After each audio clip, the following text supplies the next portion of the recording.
Oh, we will. What's going on, everybody? Welcome into the sixth day of Cyto GG's Path to Pro 2024 Scouting Combine. As always, as we've had for the first 5 days of this combine, we have 10 really fantastic players excited to show up on Summoner's Rift and show out for not only the people, but also the coaches who are intently watching these games. My name is Yanni. Joined here tonight is Alk Battery. Alk Battery, you have already seen some of these players quite a bit this week, and it's been pretty enjoyable time as far as I've heard. Yeah, we've been having a lot of great games. Today we're going to have a lot of, I think, really cool ones as we are adopting a fearless draft for the entire day today. So no crazy third game. Actually, I shouldn't say that. We're probably going to get a weird one just because it is fearless draft. But, we're not going to have any of the normal. The first game is probably going to be the most normal. And we're going to have, we're going to see how these players adapt. A lot of them have already been playing fearless, especially if they were in qualifiers this year. So shouldn't be too much of a difference. I'm more interested to see what we get from these players in terms of their champion pools because it is off season. It is a much different patch than what we've been playing throughout the entire year. And finally, I think the big thing for me is we're getting a lot more mages. There are a lot more mages in the game than I think we had 3 or 4 months ago. I'm so happy about that. I love watching Mage v Mage mid lanes. No meme, honestly. They're some of my favorite things. And, these champions are evergreen most of the time, right? You get your Orianas, your LeBlancs, things like that. Champions that you tend to see a whole lot. I like that you also talked about how, things are so much different compared to the summer, right? You don't see Zyra, you don't see Brand anymore. We're going back to Skarners, back to Sejuani's, back to tanks in the jungle. So, it is going to be a big adjustment for some of these players, as you mentioned. See, just below us, we have the players that will be participating today. Team A will consist of Zamudo in the top lane, Bio in the jungle, Samikin in the mid lane, and Mobility and Dum Dum in the bottom lane, while Team B has Dr. Calculus in the top lane, Will in the jungle, Aojun in the mid lane, Sushi and Kim down in the bottom lane on that side. So, Oak Battery, I want to ask, we've seen a lot of these players go up against each other before, but what matchup are you highlighting, really? What two of these players that you're like, you know what, I'm really glad that we get to throw them in arena and go head-to-head? I think if we kind of look at the holistic kind of roster for supports, when the announcement was made of which of these players were actually going to be attending the combine, we looked at support, and I think a lot of people from the community and outwards were looking like, we don't really have a lot of new names in support. It's a kind of a role that has been maligned. North American supports is kind of a meme. I think internationally, if you look at our tier 1 system as well, people have been kind of commenting on that just across the board. And we've had different players. I think throughout the combine, Mixture has been one of the more exciting ones. He's obviously been posting clips onto social media, but we saw his performance in qualifiers throughout the entire year, and I think he was one of the more exciting up-and-coming players. But now we get Dum Dum and Kim Down. Kim Down, someone who's been playing on Team Liquid Honda Challengers for a little bit now, and so he's kind of coming in with a lot of that veterancy that we're expecting from the support role. And for Dum Dum, he's been a player that, at least to my knowledge, has been really kind of making the come up this year, as did not have a lot of time to kind of see their rise throughout qualifiers. So I'm going to be kind of learning alongside the broadcast. I got to watch this guy yesterday and was really excited about his early laning phase. So I'm kind of looking at our supports, which to me, I think is more interesting just because they're not a role that's going to be particularly flashy in 9 out of 10 games. Yeah, I'm, taking a look at someone like Dum Dum, as you said. I love Dum Dum's story. I had an opportunity to talk to Dum Dum a little bit before the games today. Been playing League since like 3rd or 4th grade, which to me is wild, by the way, because I'm 29 years old. So like I can't like conceptualize that for somebody. But one of his best childhood friend always talked to him about wanting to go pro, and his friend played AD carry, so he decided to be his support, and that's what's taken him this far, really, to become such a talented League of Legends player, at least in the realm of solo queue, right? It's just because of that friendship from back then. It's literally an anime arc.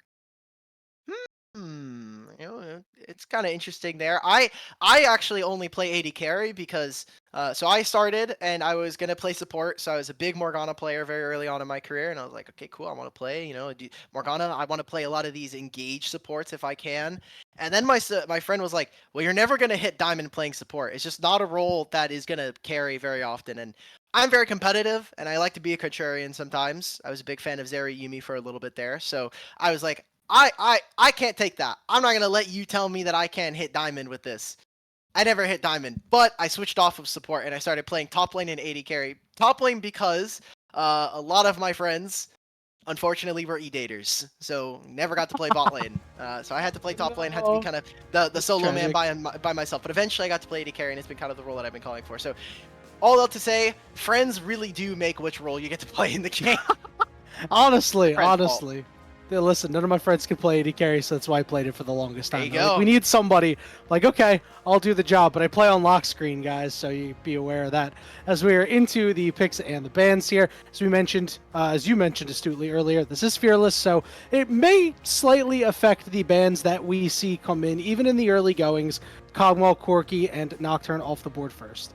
Yeah, the Nocturne one really just to try to suppress potentially the Nocturne Orianna combo that we've been seeing. I think really you probably want to ban the Orianna, as Nocturne has not been incredibly impressive by himself. And again, like we were saying, playing on the new patch, we're on 14.21. I think there's not too many systemic changes in terms of whether or not we're going to have a champion placed in or removed from the meta. But Corki is a champion that I've been hearing a lot of the mid laners starting to get excited potentially about, the addition of 5% more true damage into his kit, the Valkyrie changes as well. So I'm kind of tentative. I think he's a little bit stronger than he was, but he's not as OP as I think some of the other people were kind of talking about. And Skarner, the champion that kind of dodged a lot of the moves here into the jungle now. Yeah, absolutely shocked that Skarner's going first. I mean, this champion's incredibly, incredibly strong. I mean, this champion was played at Worlds today multiple times. Can't believe it wasn't banned away, right? Yeah, that was weird. That was just awful. It is. But... Yeah, it is really, really weird. But we're seeing the foil come out, Sejuani for the other side. So you get two tanks, super utility based, can take some creative angles.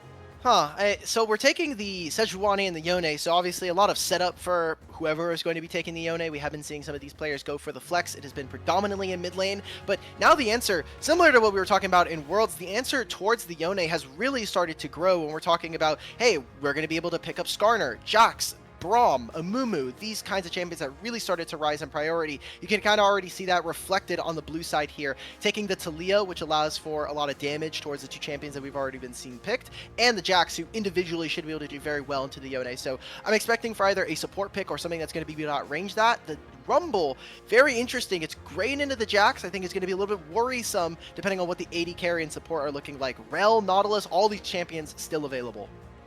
Yeah, so far so good when it comes to these drafts, at least. Pretty standard. That Rumble does throw a wrinkle into things. Interested to see what red side support pick is going to be to kind of pull it all together for like a really strong team fighting composition.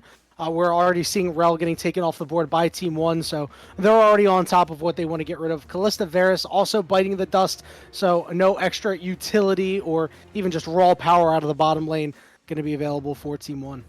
Oh, wow. Okay, so Rel and Nautilus taken away. And this is something that we were kind of talking about coming in. Again, it is a fearless draft, so getting rid of the engage supports really early on in a series can be kind of difficult. So interested to see what we get. Leona still available. We have Renata available, but Callista's taken away, so that's kind of her most popular pairing. Sushi taking Kaisa, I think, is really cool just because one of the notes that we were kind of getting in terms of talking about the players' improvements throughout this entire Combine was allowing for Sushi to go for a late in the draft pick in their AD carry. He's allowed to be a little bit more creative. I know that this guy's been trying to cook up something in bottom lane, so going to be interested to see as we get further into a Fearless what this guy is willing to pull out.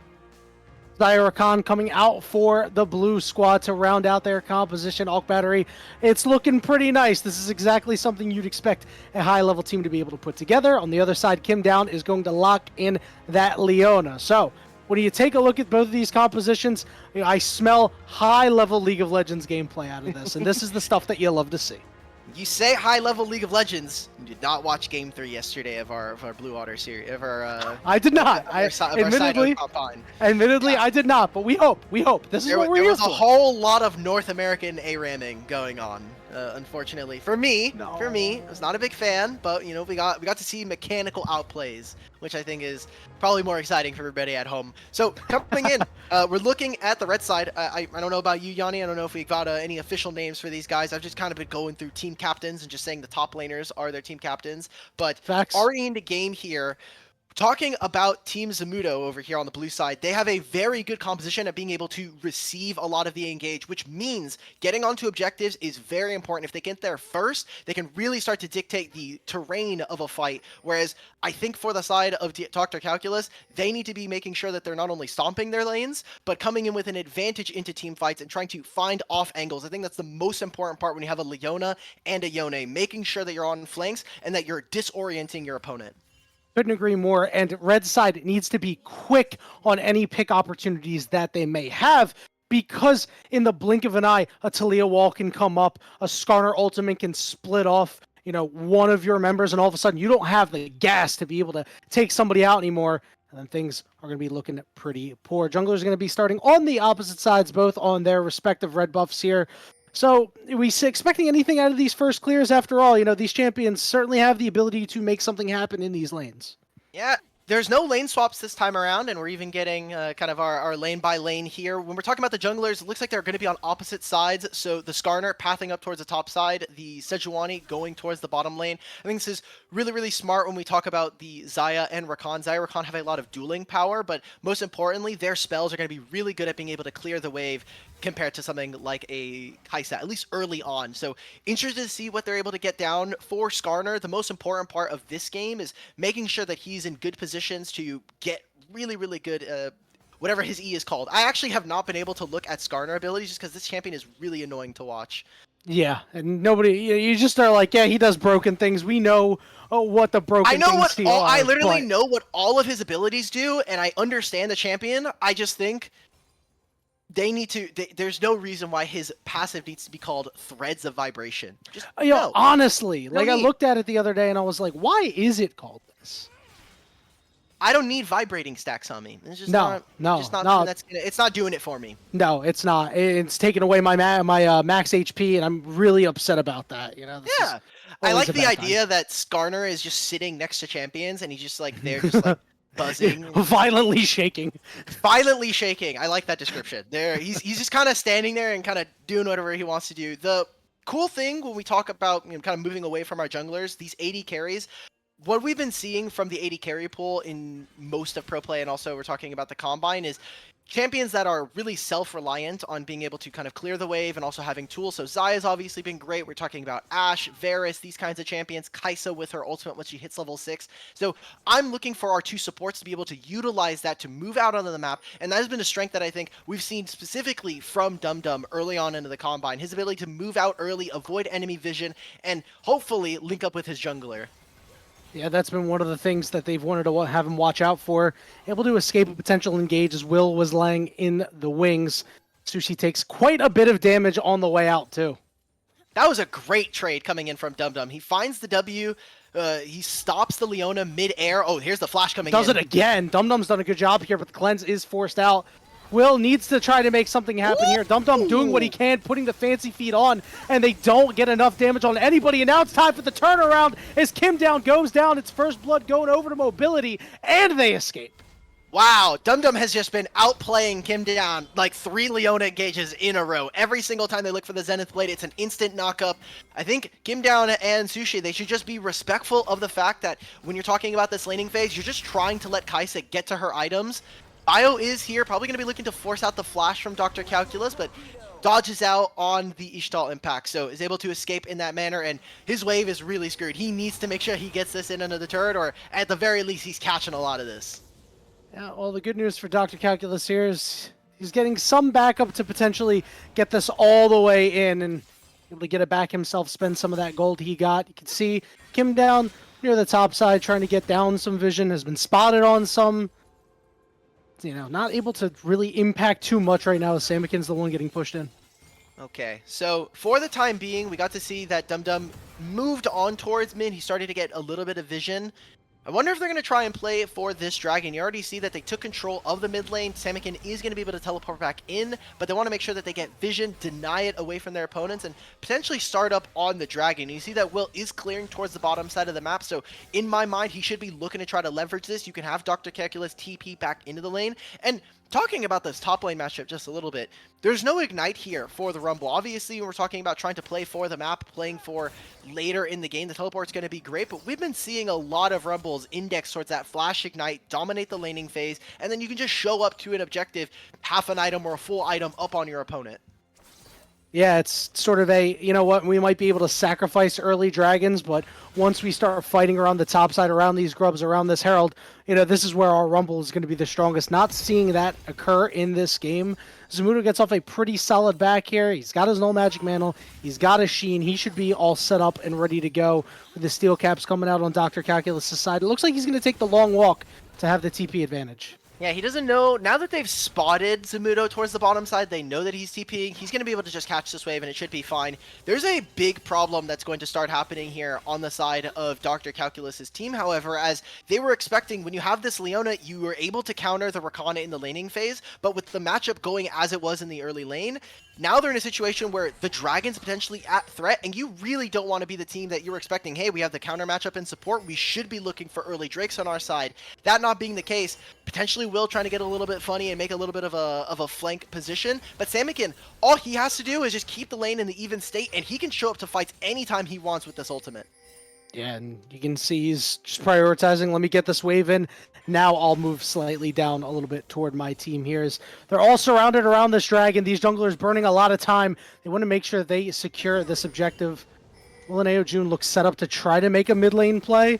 We see Zamudo and Calculus just kind of mean mugging each other for right now. Okay, starting up the dragon on the side of Team Zamudo, a really good find if they're able to secure this. There is no level 6 for our junglers. Neither supports have that available either. Sushi is just catching this wave for right now, but they're in a weird pincer maneuver. I think they need to be able to clamp down if they want to find a kill. Sushi's on the weak side, but he manages to regroup with his team, as now Dum Dum is going to be the target. Stunned and CC'd for a long time. He's able to escape. That does mean that Dr. Calculus' side should be able to pick up this dragon. And what a big waste of time, in my opinion, as we see. Oh my god, mobility getting bursted out here. He's going to go down. Dum Dum goes in, but he's not going to go out unless it's in a body bag. It's a kill over to Sushi. Massive loss of resources here for the side of Team Zamudo, as not only did they waste the time of actually sitting on the dragon, leashing it for their opponent, they lose out on this bottom wave for this bottom lane pair. And we use a few of our summoners in that instance when we have almost 6 camps up for our Skarner. I don't know if maybe they were waiting to potentially have Zamudo come on in after he's able to push the wave. Maybe they were trying to see if they can get the TP out from Dr. Calculus, but that's just a pretty big blunder on the map there. I don't know if they needed to necessarily commit so much. I think you're more than willing to just drop the dragon and play for, hey, we're playing for grubs even. Yeah, and I really like this entire playdown here. I think Sushi did a great job regrouping with his team, but this is just needlessly aggressive.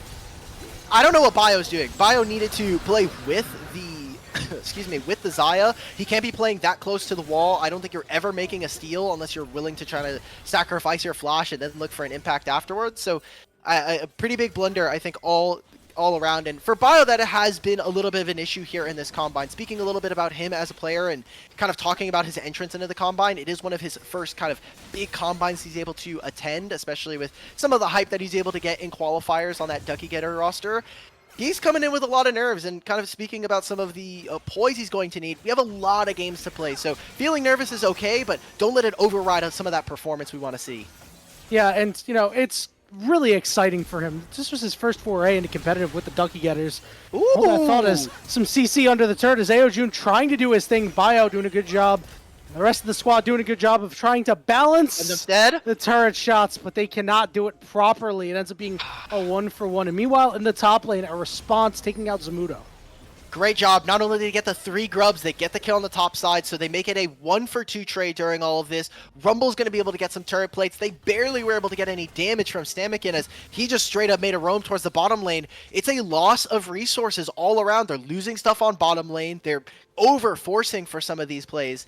And I think, again, it is game 1. We have 2 other games after this to be able to play. I think for Bio, just need to be able to calm down, collect yourselves, and for the rest of the team, you are going to be able to make plays later on in the game. You should just be looking for those 1-item power spikes. Xayah now finishing up on that Essence Reaver. You can look for stuff, but I think it's just a little bit tough. And also the lane assignments now. Aojun constantly staying towards bottom lane. We even have mobility potentially going to be here. Uh-oh. Sushi is forced to flash away. He's got a little too overeager there. Okay. Aljun making the move on over after pushing in that bottom wave. Wants to take over mid here. We already see that both supports are kind of in the area, but Kim Down playing directly on this mini wave. They want to make sure that, hey, we get push in mid, we can look and try to get vision into enemy jungle, which is so important when we talk about our two players here. Yeah, vision going to be absolutely key because we talked about, what these comps want to do. Zamudo's team totally content to get there first and let Calculus's team come to them. Calculus's team, they get the wards down. They know ahead of time. It's like, okay, these guys are trying to get here. Maybe we can make a play in transition, get a nice little pick, and the next objective could be relatively free. This Dragon coming up in about 1 minute and 30 seconds. See what the options are. A really great way to kind of think about what these both of these comps want to do is play from the outside of the map inward. So you have really strong solo laners or champions that can cheat map pressure like the Talia ultimate, and so it's very easy once you're able to push side lanes, move in towards the middle of the map, typically towards an objective. It makes it so much easier to play as Yone making something happen in mid lane.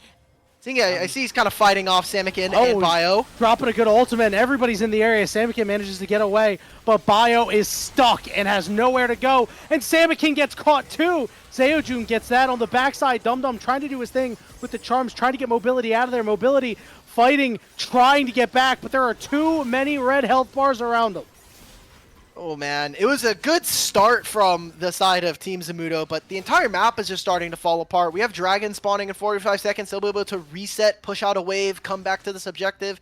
And while all of that's happening, Samikin and Bio are just getting owned by Aljun in mid lane. He's sitting there with the Yone. He's able to do a lot of damage. So I wonder, are they going to actually put a little bit of effort towards this Dragon as it would put them on their second Dragon of the game? Or, more so importantly, I think for me, getting those 6 scrubs. 6 scrubs means it is literally impossible to play on side lanes versus this team. As we get to take a look at a replay of this fight.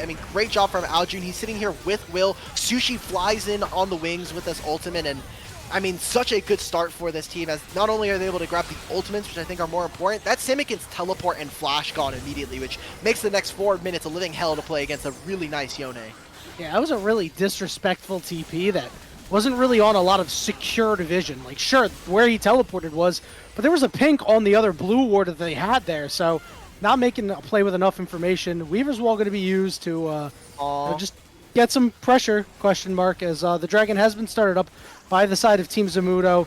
Team Calculus trying to bear in here. Dragon, so 1-for-1 now, slammed across the wall, getting the takedown. Aojun going to be the next target. He's been ignited. Zamudo looking to link up with this team. Aojun trying desperately to get away. Will trying to help him out as well. The Taser's getting the slows off, doing quite a bit. Aojun is going to be forced to go back in. Now they're going to turn on the Bio, but a huge impale going down. And these health bars are starting to drop. Dum Dum is low, but still alive. Will and Calculus getting chased away. Yeah, I'm kind of flabbergasted at this point. Like, we have Aljun running away. Are we not prepping for potentially trying to turn with our ultimates from Will and Dr. Calculus? I don't know if maybe there was a miscommunication. Kim Down going down so early in that fight makes it so that, yes, the Dragon is a free secure for Team Zamudo, but aside from that, they don't really get all that much done, and because grubs were taken a little bit later into the game, we're not going to actually be able to see 6 grubs at this point. It's only going to be the 3 here for Team Dr. Calculus, and then now being able to move in, they'll have the Herald potentially if they really want to play for it, but a fantastic ultimate coming in from Bio to really secure the fight. I love that you mentioned the grubs because, on Dr. Calculus' side, they're pretty sad at that. Aojun would have loved 6. And on Zamudo's side, Zamudo is probably really, really upset. He's crying in the club right now. He's not going to have any grubs to be able to do anything in the side lane with. Yeah, thankfully for him, his champion is still going to be really disgusting. True. He's a pretty insane duelist. He can pick up the Sterix, the Zonias, if he wants to be a backline threat in that instance. So, going to be pretty important. He's going to be the one that's actually matching Aljun during all of this. We have 3.5 minutes before the Dragon, and we'll probably be seeing this Herald play for that mid-tier one, although seems like they're eyeing Samikin. He has no flash quite yet. Well, all right. They're going to drop the Rift Herald as well. It's going to be the 4th member up here trying to help out, but they're not going to even let it tank because they're just going to go in. They know they have Samikin dead to rights. Oh, that's a huge investment, though. Leona ult, thankfully, is going to be up before this next Dragon, but not only to get that tier 1, they're going to also be able to crash into tier 2. Aojun now, he's going to be alone. I think he needs to go for a reset here. He has no flash now, no ultimate. He's probably going to be dead. We see Dum Dum and Bio are here. Just clear the way, Valjun. I believe in you. Aljun has made the play before. We'll see if he's able to do it again. The knockup is there, but the health bar is not. Although they do manage to trade back onto Zamudo. The shield wasn't enough, and once again, this Yone so hard to kill under a turret cleanly. He's a smooth criminal. He's made it now happen twice in that bottom tier 1.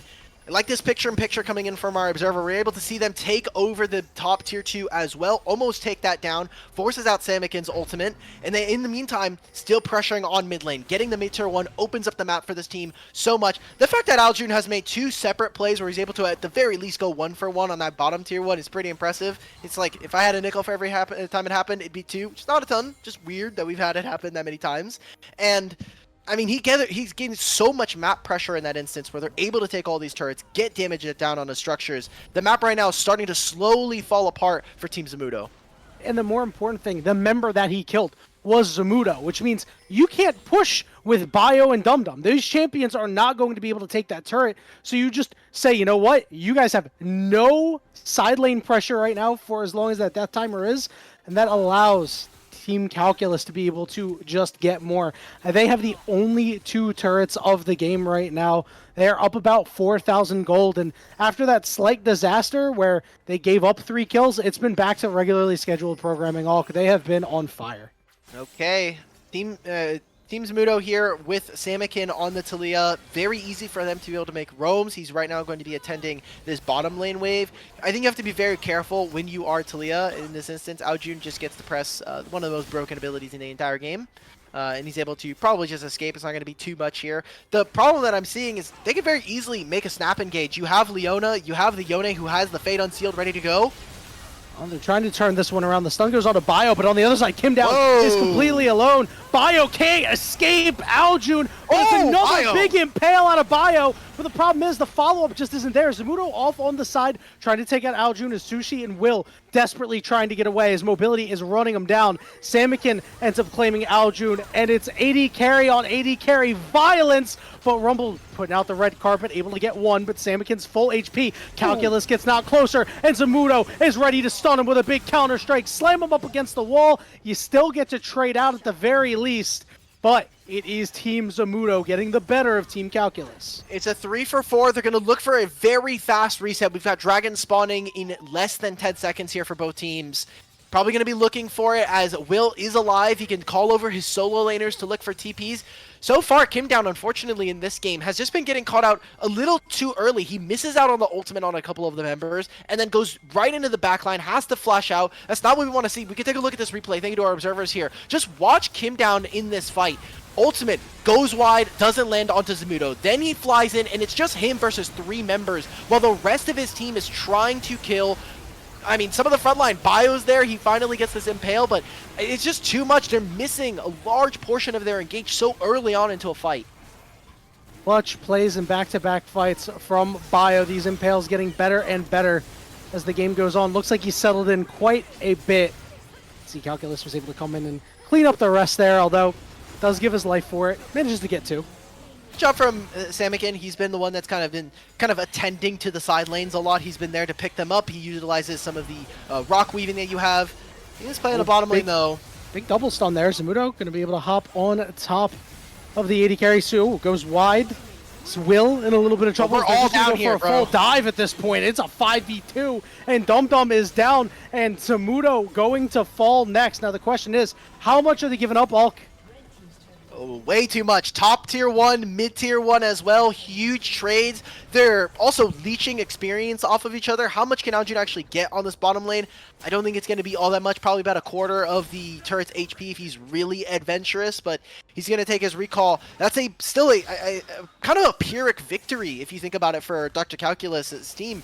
They invested so many summoner spells. Most importantly, no more sums from this Rumble now. There's no flash, there's no teleport, so he has to be very careful playing against someone like Samikin or Zamudo. These solo laners can very easily pounce on this Rumble, and Rumble has been doing a fair bit of damage, but I don't know if it's going to be enough to really match, especially as Zamudo continues to get more and more items. I mean, I just noticed this. Zamudo's level 11. Our Calculus 13 here. Very big spike here. Yeah, Zamudo has done a lot to be with the team, but that means he has also sacrificed so much. And with this Baron up and with Dr. Calculus up in the top lane and on Vision, it's the onus of Team Zamudo to make a play on this guy who you mentioned does not have any summoners right now.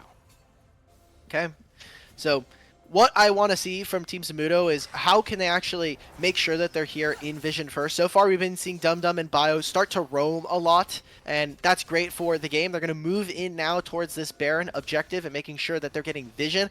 Most importantly, I don't know if you really want to start this. Bio does take this very, very quickly thanks to the Skarner passive that we were talking about a little bit earlier, but unless Mobility and the rest of the team really want to kind of muscle down on this objective, I think it's a hard ask for this team. So Dragon spawning in 3 minutes. Don't think we're going to be getting too much here. I think most importantly, maybe looking for Samikin's flash coming up. Will going to utilize his ultimate. Samikin, what happened there? He ends up going to nowhere, I think, as many abilities being used with CC. Dum Dum is able to at least find a way out. Zamudo tanking up as much as he can, but it doesn't matter as he will fall. What did I miss there? I think he just took the Masu plant. He got sent into New Jersey. He oh hit no! The cone, New hit Jersey's the blast terrible. Cone. I know. I mean, they put an entire LCS finals up in there. So I know. We got Baron being started here for Dr. Calculus. Looks like going to make the re-engage. No ultimates. Moves on to Bio. Bio getting lower and lower. The Baron is down. And Dum Dum is just going to be like, oh, well, I'm right next to AO June, and he's going to be here. I'm going to die. Okay, well, Course is coming up. I don't know what else to say. You know, they lost the fight there. And we have Mobility now sitting in mid, trying to just catch this wave. He's going to reset very quickly. We've got a minute and a half before Dragon. I just think that the fight was... I get it. They just use a lot of spells. Maybe you're going to try to make an inside play. I think that this game is very quickly starting to get away from this team as hop into a replay on this. Yeah, look, so Samikin walks in. There's the blast cone. I don't know if maybe Bio hit it or... No. Oh, he flashed and he hit it. No, maybe it was an attack move, but he's right into Vision. Everybody knows he's there. And at this point, it's like a lost cause. They're saying, okay, what can we do? Mobility's trying to pump damage, but there's no reliable front line. So Samikin goes in, he dies. Zamudo's just trying to eke out whatever value he can, just trying to squeeze water from Stone. And it just comes up a little too short. We get to take a look in the picture-in-picture, and they're just dominating this bot side. Yeah, Bio finding himself in more trouble. That Impale not going to do a thing. See, falls next. One person we didn't really highlight in that fight, Aljun, had a really fantastic fight. Forced Bio away, forced Mobility away. It just meant that there was no hope for Team Zamudo in that. Okay. Good job from Aljun. Really impressive stuff considering what we were seeing from this player. Someone that at the very beginning of this year for Tier 3 was someone that was getting a little bit of looks, was getting very excited. I think last year his prospects were not looking great, but he was on some lower end teams and he made some big performances. You got owned by the invincibility frames, the iframes coming out from the recall. I think Dr. Calculus is dead though. Oh yeah, he's in so much trouble. He drops his ultimate down, but it is just folly. Unless Samikin doesn't find a way to get away. Samikin is burning. There's the shield, the double shield. It is enough. You will be able to survive. Just enough blood in his pinky toe. Yeah, and now he also has teleport. They can make it here for this play. If you're on the side of Dr. Calculus, though, you just need to be dropping this dragon. Doesn't matter. Yone's getting more on the opposite side. Let's protect our Sushi so that he can get damage down onto mid-turret. We have Baron.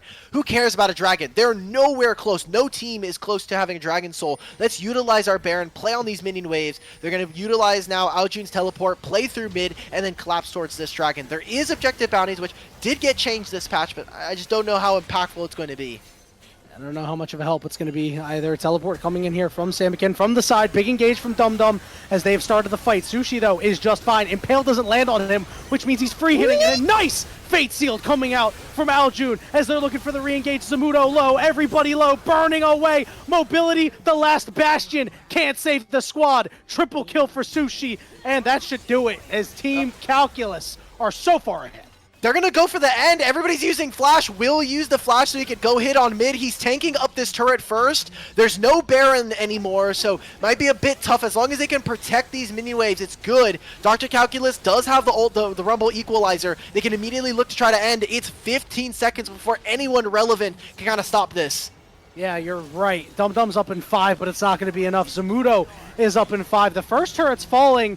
The second turret going down a little slowly, but they managed to get it there. Dum Dum has realized there's nothing that he can do. The Nexus will fall, and Team Calculus takes the game 1 win.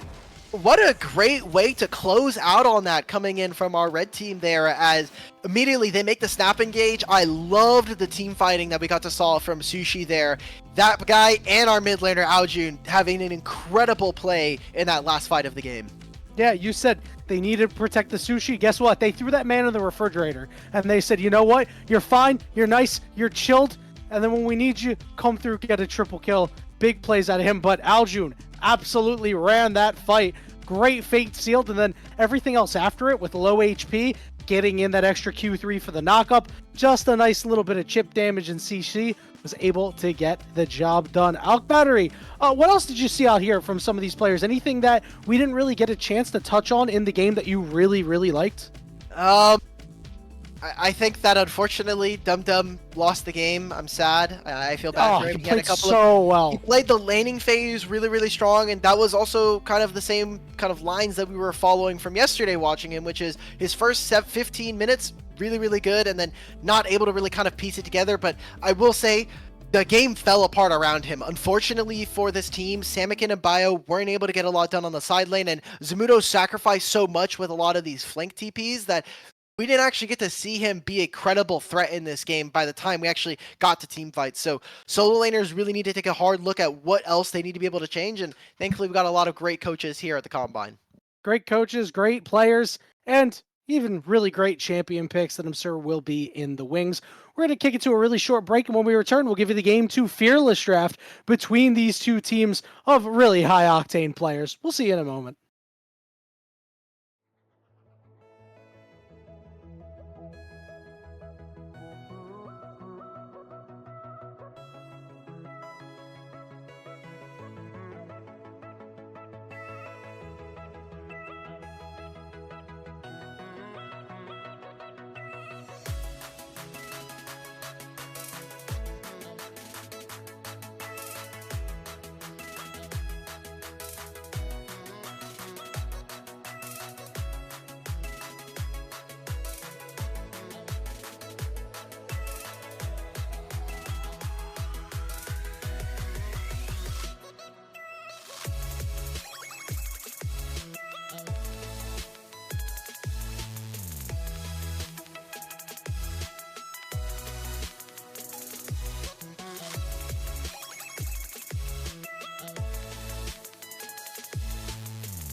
Yeah.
I don't know what you want.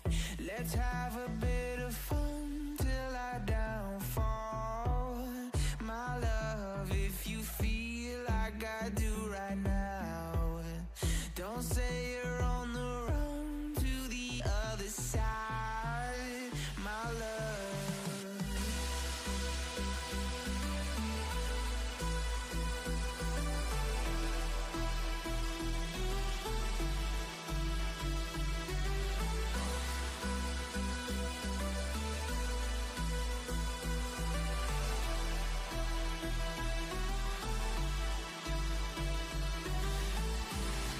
You say you wanna try, but you never do. Sugar, there's a reason why we lose. You say you wanna cry, but you never do. Sugar, there's a reason why we lose.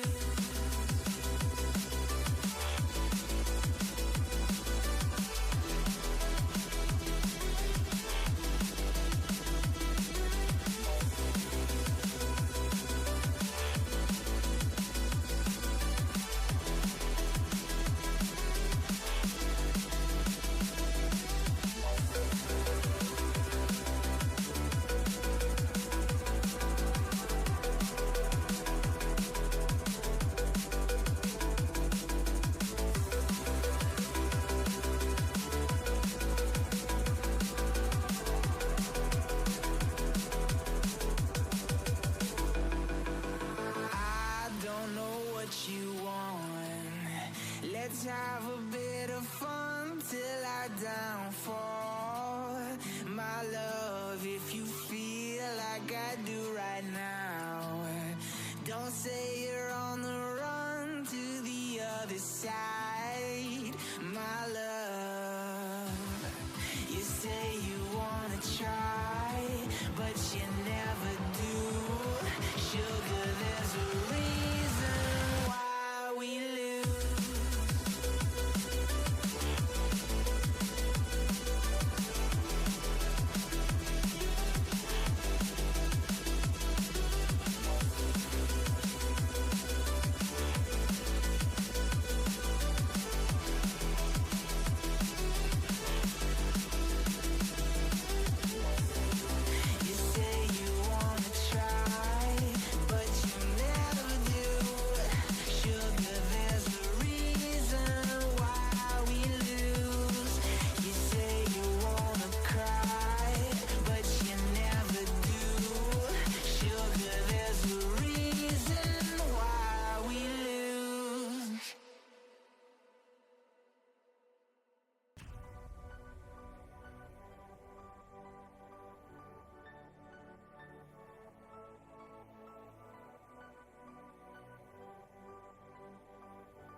Welcome back, everybody, to Saito GG's 2024 Path to Pro Combine.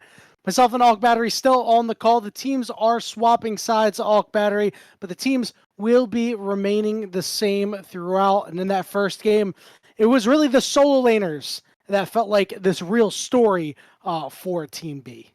Yeah, they made the Yone work very, very well. I loved what we got to see coming out from Will and Aljun, and Dr. Calculus just got a very big lead, but I think it was less so his individual prowess and more so with the fact that Team Zamudo just kind of seemed like they were a little bit all over the place. We didn't really get to see the effectiveness of Zamudo's Jax in that first game, and now we won't be able to see it for the rest of the series as we are entering into a fearless draft, so meaning we won't be able to see champions picked prior, and still a lot of engaged champions if you think about that back half of the draft. We saw the Nautilus and the Rail Band in the second phase of draft. We saw the Leona come out for Kim Down. They got the win there. So really, really, my eyes are kind of the increased value as we get further into a draft, as we get further into a fearless draft, more of these engaged supports. How early are you able to pick them? Now with Skarner, Yone, and Rumblegaunt. They spent a lot of power of their power budget, I think, in this first draft. Yeah, Sejuani too. You start getting really, really low, and it's like, okay, well, what do we want to do in the first part? Are we going to ban any of these supports in the early going? If we don't, are we going to pick them in our first 3 picks? That's really going to be the key here. Also interested to see what the move is going to be for Team 2 when it comes to the bottom lane, if they're going to do what worked and give Sushi another late 80 carry pick. Okay. And like you were saying, the late 80 carry pick for Sushi could be interesting, but you think about the other 80 carries that are banned. We saw the first ban, Kog'Maw, Ashe, there's a Callista, then a Varus. These are two champions when we talk about the Kaisa and Zaya that are gone now. Now that you're going to be on opposite sides of the map, picking late AD for blue side is a little different because you're more likely just going to have to blind a champion, especially when we're kind of talking about the composition. So I would love to see them go for one of these blinds, but you have to kind of do it on 2-3 because of the fact that blue side is so powerful, since there are a lot of very powerful champions right now currently kind of floating around.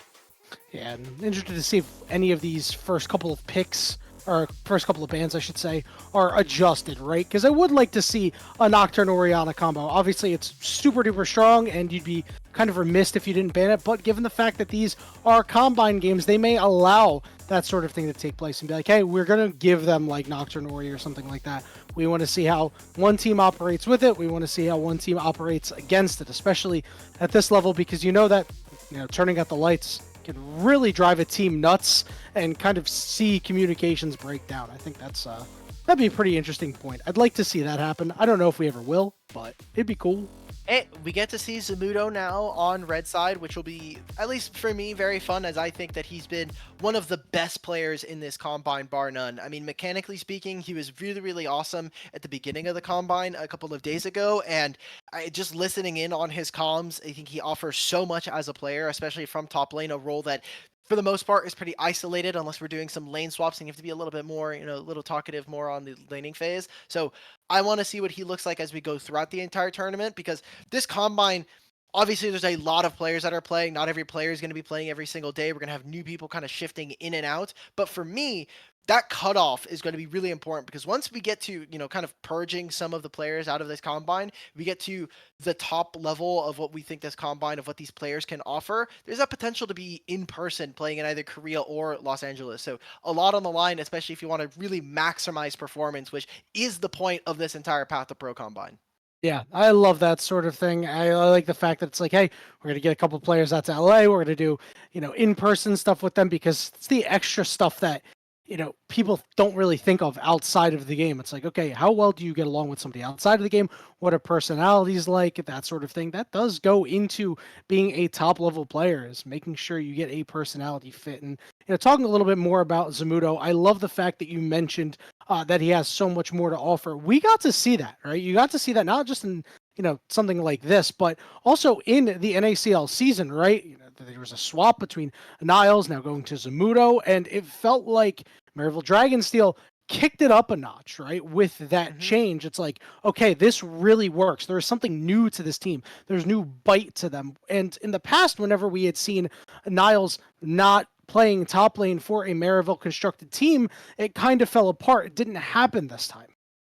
Also, one of the big criticisms I think towards him was saying like, okay, are you going to be as good as Niles? And I think a lot of Zamudo's history is a little bit rewritten by how well he performed this year. But you have to remember, Zamudo was on Area of Effect last year, and he looked garbage. There was a lot of questions of whether or not he would even be good enough to play in qualifiers for a little bit there. There were some people who were like, well, obviously he's not cutting it on this roster, and he has always been someone that's been a little bit on the fringe of his top lane play. And so crediting a lot of his growth individually towards having Niles kind of sitting behind him, giving him so many resources was awesome to see. And going up against Dr. Calculus, a player that has been kind of floating around, playing a little bit in Tier 3 and in Collegiate, I'm kind of wondering what Dr. Calculus is going to be able to add to this Combine, as he was someone that kind of fills in for a lot of players, at least for this Combine so far. And again, when we talk about how these players got in, it was based on their solo queue last year. I kind of nerded out for a little bit right before the stream started, and I was like, okay, how much of, the performance model are we looking at? Like, what actually got these players to this point? And for the most part, it was their ability to get gold and deal the most amount of damage with said gold. So their individual stacks look really, really great, and it's that prowess from solo queue that we're looking at. Can they bring that into a competitive play format where we've seen a lot of these guys individually kind of perform, but now they're on different kind of players, they're getting different kinds of goals set for themselves for the next 3 weeks, which can be a bit grueling, but that's kind of the slog of it. You have to be able to grind and show that you're putting in that improvement. I'm going to be honest. I've been watching a little bit of Blue Lock the last 2 days. This is just North American Challenger League Blue Lock, right? Kind of. You kind of just split up the roles. We're almost like that. Not We're totally quite. I mean, you can't say that when Shochi's not here, man. Shochi would have loved to be there. That we're calling it a Blue Lock right now. He'd be in love, but he's in Korea right now, grinding with Listen, the stream is blue. You got, I got it there. I got it there. Some of our colorblind folks won't be able to get that joke. So we're moving into draft here. We kind of got something a little bit similar to what we got in game 1. The Nocturne, the Ash band. I wonder if Kogma's going to be joining that table again. Seems like a lot of consistent bans for me coming in from our blue team here on Dr. Calculus. Yeah, I like that Hui is taken away. That champion is a bit bothersome. Really just a pest and a good flex, too. Happy to see him out of the game. Although I'm not sure if we would have seen it by mobility in the bot lane. Not really his style of champ. As we're going to see a Cassante first pick come through for Dr. Calculus. Interesting. I mean, yeah, there's no Jax, there's no Rumble. I think it's perfectly fine. It does open up for a potential Gnar answer coming out from Zamudo. Also the Olaf, something that he's been kind of fond of, at least in this Combine. But immediately picking up the Rels, what we were talking about, the increased value of engaged champions as we get further through a Fearless draft. Going for the Vi Rel, so expecting to see an Ahri. Now, does the team of Dr. Calculus, does Aljun go ahead and try to take this Ahri away, or do they look for a different answer here? Again, we have a bunch of different kind of options available, as Alistar is going to be the lock. Could also look for their AD carry here. I think the Ahri takeaway would be fantastic because Talia's off the board. Mm-hmm. Yeah, it's a champion that's not available to be picked, so you're breaking up that really strong mid-jungle duo. It looks like Ziggs will be the option here. I'm interested to see where it's going to go. We mentioned that Sushi has gotten the freedom to be a little bit creative. Maybe this is that sort of freedom being exercised in the first part of the draft. Ooh, a Ziggs. That could be something that's pretty fun. Immediately a slam here for mobility, taking the Ezreal. Again, 2 marksmen, or at least 2 bottom laners here that are going to be very good at being self-sufficient. I know we kind of had a little bit of a joke there in the first game of self-sufficient into immediate caster curse gank, but these 2 champions are going to be really good, and that's kind of what the coaches and some of the staff here at the Combine wanted to see, specifically from Dum Dum, which was out of laning phase. Can you actually link up with your jungler to make good plays? And for Kimdown, there's a lot I think that Kimdown has been able to prove throughout the years. He obviously had that amazing split last year where we were seeing him with Spawn and kind of having that coaching staff alongside them. And this year, I think for Kimdown, I think he needs to be able to show more of that excellence that we expect from a player that has been playing in Tier 2 for so long now.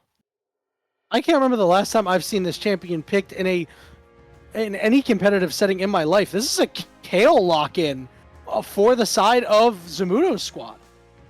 Kale's really good right now. Her itemization is strong. Remember, they nerfed a lot of the crit itemization a couple patches ago, and she is just getting buffed time and time again. Obviously, he's a champion that is very, very finicky. When Kayle is good in the game, usually is a bad state for the meta. I think Kayle can be very fun, but you look at what's on the opposite team, I don't think there's a lot that's going to be able to threaten her. Graves is a champion that really wants to try to farm. We're also going to get Zoe's for Samikin, one of his most played champions when we talk about his ability to actually, I mean, just from solo queue alone, but his win rate in professional play has been nothing but perfection from him. And yesterday he did take a loss on his favorite Zoe, but this is, I don't know if this is a Zoe game. This is definitely a Kayle game.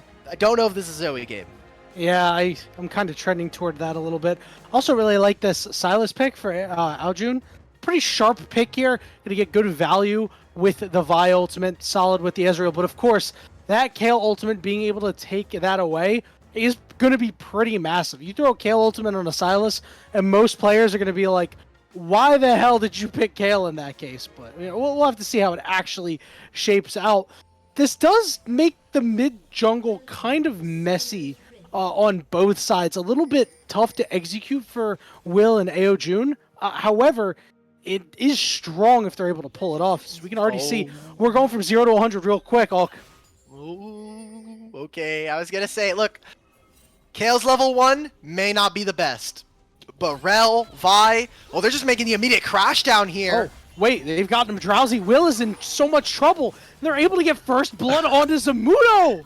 Okay, so on one hand, it's great that they were able to get that kill. Zamudo gets it for himself. That's great for the Kayle, getting him gold, getting a little of experience. I don't know if Samikin really wanted to start Sleepy Trouble Bubble versus Sylas. So yeah. Sylas has so much all-in potential. The mid-jungle of these two, like you're saying, does get a little bit messy. The thing that I'm going to be looking for is what summoner spells can Samikin get, because while he might be lacking some of the upfront burst and kind of the resiliency of what a Sylas can bring, the apex or maybe the X factor of a champion like Zoe is being able to manipulate those kind of free gifts that you get from your W passive, and what can you actually turn out, because actives and these any kind of team fight ultimates, if you get a smite even, that could be, you know, a difference in damage very, very quickly. Yeah, and one thing that I really like that you mentioned earlier is the self-sufficient AD carries. Like we talked about, we had them in the last game, but now I think the onus is really on Kim down here because Zamudo's gotten this early kill, right? Obviously, it's just first blood. It's not the end of the world. That accelerates the scale and also makes it very, very important for your support to be able to link up with your jungler to make plays elsewhere. And we didn't really see too much of that in the last game. Oh, Kim down trying for something. They're getting good damage down onto mobility, which is great. It does allow for those roams that we were talking about from support. My eyes now for both of these junglers is focusing on this top lane. Not necessarily playing for a Cassante or a Kayle, although you can do that. I just don't think it's going to be optimal this game. Realistically for me is, can Dr. Calculus and Will manipulate the map in a certain instance where you make it very difficult for the enemy team to play for grubs. If you can get 6 grubs, it's one way that you're going to be able to match Kayle. If you ever get into a side lane, it makes it so that Kayle always have to be there for a fight. And similar to like when we have a Kassadin or we have a Smolder in the game, there's that ticking time bomb. You have to be thinking in your head, okay, when does Kayle hit level 16? When does Kayle hit level 11? These kinds of things really start to open up the game. And so for Team Zamudo, they need to have a stable map. They need to be making sure that Zamudo is able to catch waves very safely, and how they play around that is going to be able to dictate their early game. They should be able to play very safely too, in a sense that there's going to be the onus, as we said earlier, on Kim down to do things. It's a little telegraphed. If they ward up very well, you know, champions like Zoe should be well off to stay back a little bit, right, and understand that, okay, I might be under pressure here. That, you know, will contribute to the map stability. So, Will and Bio on opposite sides now. Bio just taking that top side scuttle again, making sure that this Kayle can be a little bit safe, making sure that Will is not able to look for anything. Although, I think ganking top lane as Cassante and a Graves, not particularly interesting. Unless Dr. Calculus is going to be able to wait towards level 6, that's really the only timer they're going to be able to have. And now for Team Dr. Calculus, I'm a little worried here. They don't have a ton of engage. They're really operating on waiting for Sylas to steal a Vi ultimate, and so small bits of kind of tech when you are playing against a Sylas and you have an engage ultimate or something that he really wants, you need to be really careful about showing on vision, because as soon as you show, that gives Sylas an opening. He can go ahead and steal it, and if you always prevent him from getting it, or maybe delay him and being able to steal the ultimate, he might be forced to take something else that maybe is not as great, not as impactful. As no vision here, Sushi and Kim down. Yeah, first play going to be made. Nice headbutt there from Kim down, but he is still the target. He's forced to flash away. Bio looking to follow up, and he'll be able to snap up that kill. You know, I said it while we were in between the show and whatnot. Sushi. Sushi. Wait, mobility, put it on him. One more Q. I really was about to say Kevin Durant again. I said Kim, and then I spaced myself in game, in real life, and I was like, God. Listen, we got Kevin Durant on one side, and then we have Klay Thompson on the other one. I'm not sure if you've seen the meme that's kind of going around that mobility and Klay Thompson very much look. Oh, okay. See, everybody says he looks like Klay Thompson. I always say mobility just looks like Jack Harlow. He does. He looks like Jack Harlow too. Both can be true. Yeah, hold on. I'm just pulling up a picture of Klay Thompson. He definitely looks more like Jack Harlow in my opinion. Yeah. But when Shibby and I were talking about it one day when we saw him in person, we're like, yo, he kind of looks like Klay Thompson a little bit, bro. I'm not gonna lie. He looks like a young Klay Thompson. We'll see. While you're looking that up, we'll see what the move is here. He doesn't got that dog on him. Okay, so Will stole early Raptors. While I was looking, I was able to pay attention to that. But Kim down now has perfect sight. They're going over the wall together. But yeah, Bio is just like, hey, this is mine. I will stake my life on this. He's forced to flash over the wall, but now that's the Dum-Dum follow-up. Will is very healthy. Samikin on the way. Aojun bringing up the rear. It's going to be a knock-up from Kim down there as Bio is in trouble and he gets interrupted. And Aojun has the cease and desist. It's right on top of Samikin as well. Will fall, but it will be kills traded out. 2 kills for Aojun. And what was Dr. Calculus doing that entire time? They were fighting with each other. I was watching Zamudo. He's just like spacing someone away from the fight. Dr. Calculus ends up going bottom lane instead. I was like, okay, well, what's going on here? As Zamudo now has 2 kills to his name. And while they were trying to make that play, he has no flash. Okay, good for him for being able to stay a little bit safe. That's a huge win for this blue side, as not only they were able to get some really important summoner spells, but I think that the most important part for me is they've really destabilized some of these lanes for themselves. I mean, Samikin no longer kind of has that safety to play in mid lane, doesn't have the flash anymore. And because they're able to force here, I wonder if they really want to try to index towards some early grubs. But, I mean, Graves right now is still clearing on the bottom side of the map, doesn't have access to his waves. You see Dum-Dum actually trying to find where the enemy jungler is. Samikin going down here. Oh, it was very risky play, and that means that Will is in the area. Kim down is here to try to help out, and Samikin looks like he's realized his goose is pretty cooked at this point. And it's still 3 grubs now. I mean, they've just destabilized the lanes just a little too much now, because now Team Zamudo, they're racing across the map. They're trying to find plays, but this Alistar is very difficult to deal with, and this is what comes with a team composition that doesn't have too many frontliners. A Cassante is a great way to get around this. And Alistar, obviously, is someone that you're willing to let kind of tank some of these spells. But when you are so squishy, when you're playing a composition that is reliant on 2 separate poke champions, your frontline needs to be in the right place and know when they're allowed to take damage. And as is right now, Dum-Dum was trying to find a flank. You're not in a spot to start that. I think that starting the grubs was pretty risky. We see that get punished with 3 grubs going over to Will. And guess what? Will has been kick-started, 2 assists and a kill.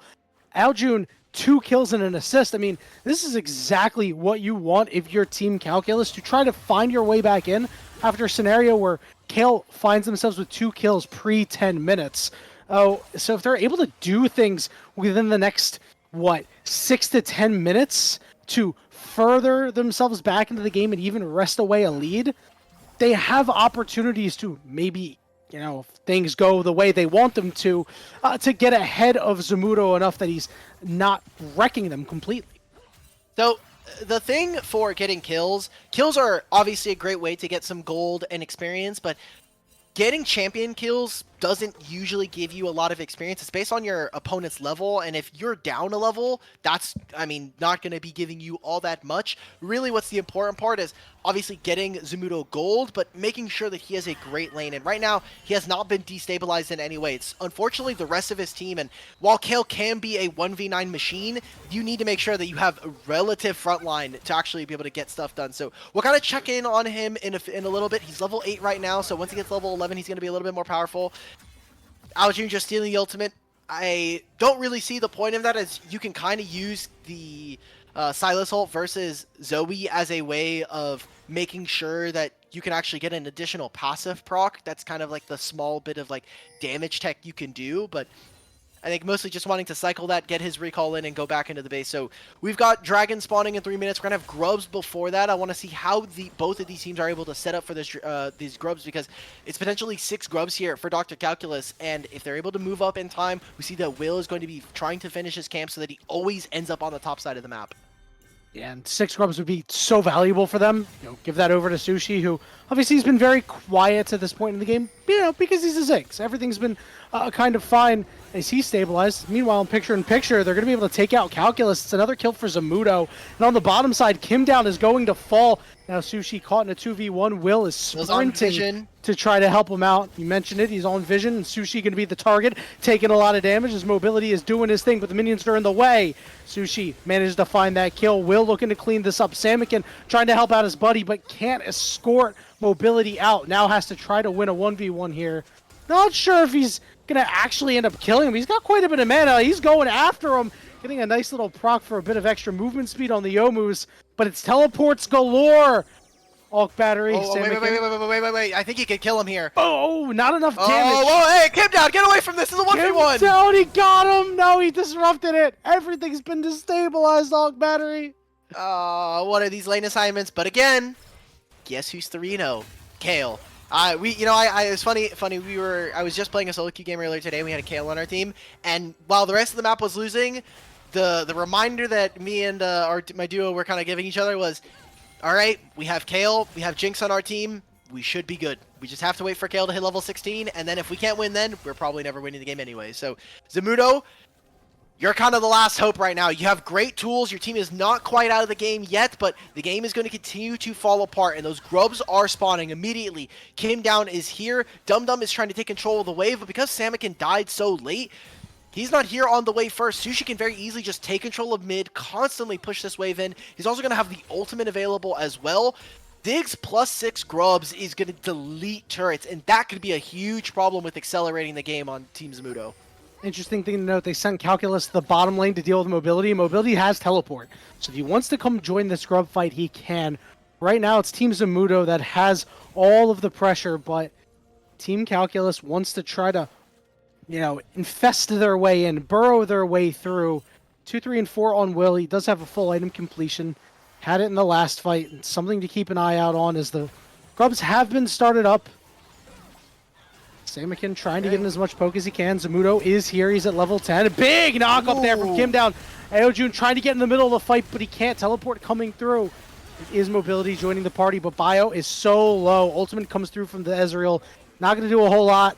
I don't know if Bio can really get in here, Ulk Battery. I think it's just time to cede this over to Team Calculus. I was wondering if maybe they're just going to try and send him in with a Kale ultimate, but Kale is instead saying, okay, look, I have to be able to catch this bottom wave. This was a numbers advantage play. Samikin just gets a kill onto Sushi for some reason in mid lane. Off screen, and now they're going to move on to Kim Down, and Kim Down goes down. It's a double kill. You're picking him off. It's one last Grub. And here we go.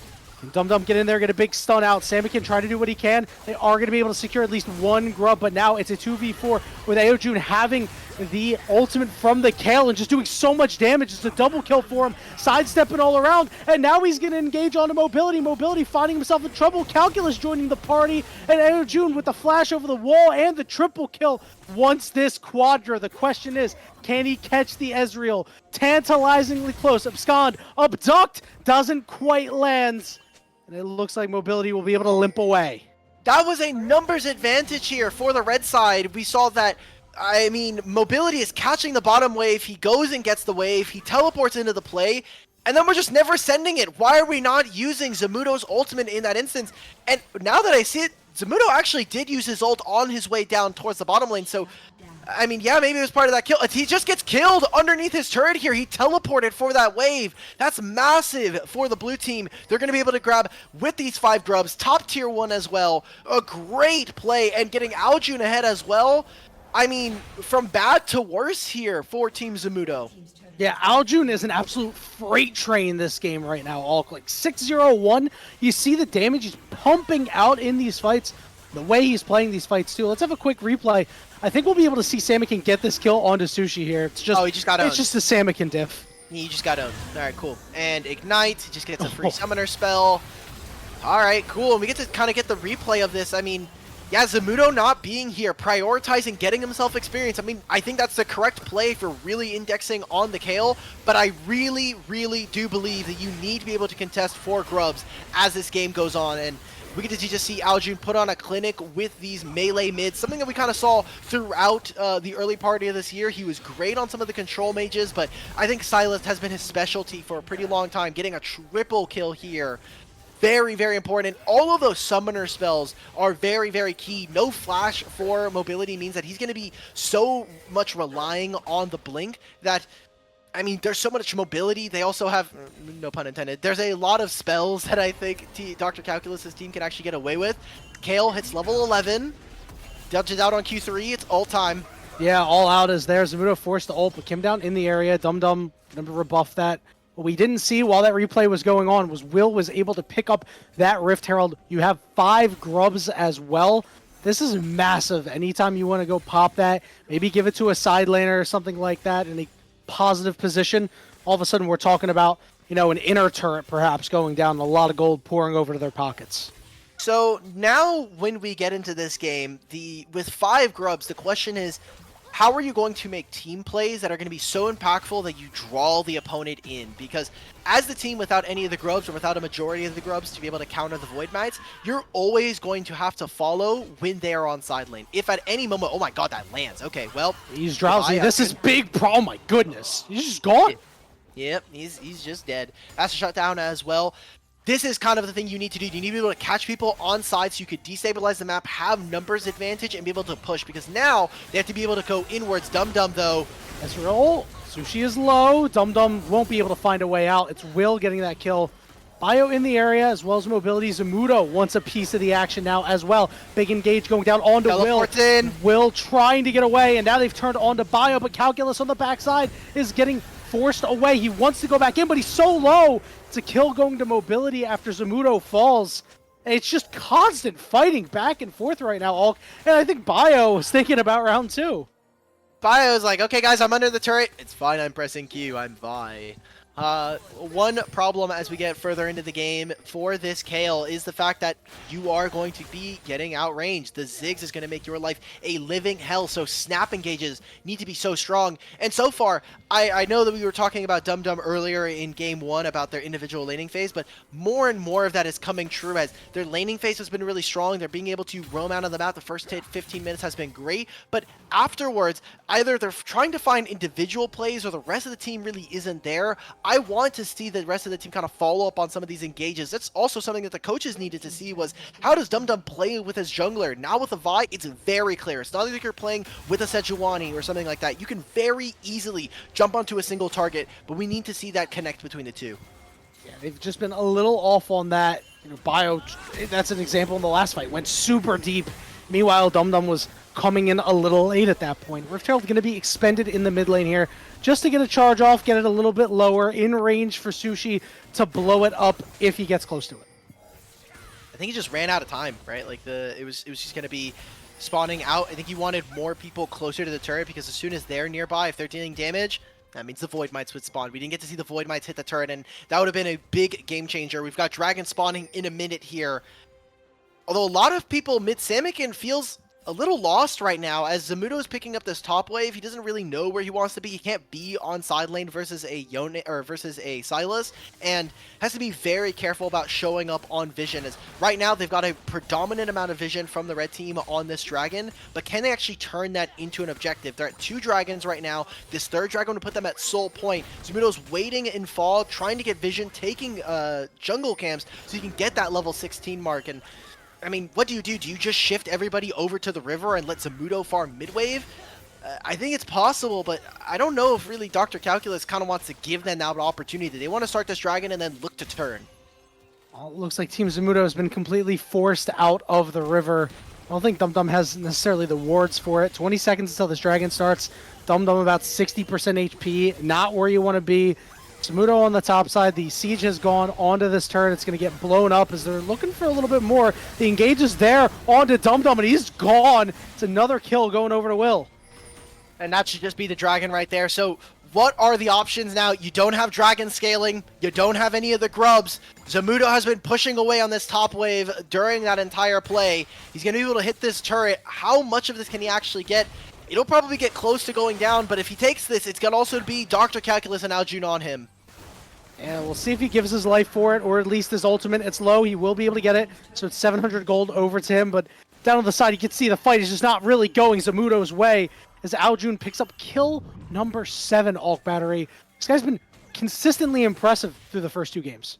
He's getting a lot of gold, and like you were saying, he's finding plays. He's not having the perfect play, I think, all around, but so far, when it comes to team fights, Aljun has really found his spot, and he's dialed in on that. So, Samikin looking to try to go for a poke. This is what you want to see from an Ezreal Zoe. Play out range, whittle away at your opponents, and then let Vi and Kale kind of be the ones to knock the pins over, but we're just not seeing it all together. My eyes now, I know probably people in the audience might be getting annoyed about how much we're talking about Kale, but she's such a big centerpiece to this game. Level 13, level 14, level 15, we are so close to that moment, and really it's going to have to come down to him to kind of decide the game, because the rest of the team right now, they're okay, but I mean, we're looking at as Will's getting on 3 items right now. Aljun's going to be finishing that death cap very soon. And once we get to 3 items, that's kind of your spike moment as this team. You need to be able to make it work. Yeah, as you said about like your solo queue game as the example.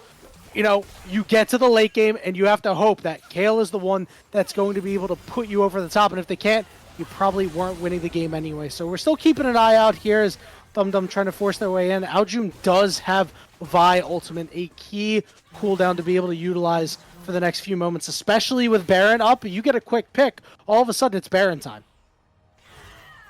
Kale on the bottom side of the map. This is the point where when Kale is pushing so far deep, they have vision of the enemy jungle. They need to be making sure, okay, where is Ziggs? Where is Aljun? Where is the enemy jungler? Because then what Kale can do is apply pressure on the side lane, draw multiple members, and then that's your cue. Do we start hitting Baron? Do we try to look to overforce on mid?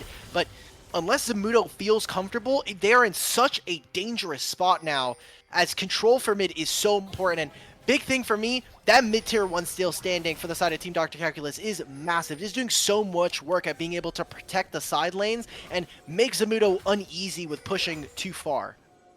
Team Calculus just has complete control of the top side jungle. They just get to move their vision line up and up and up a little bit further.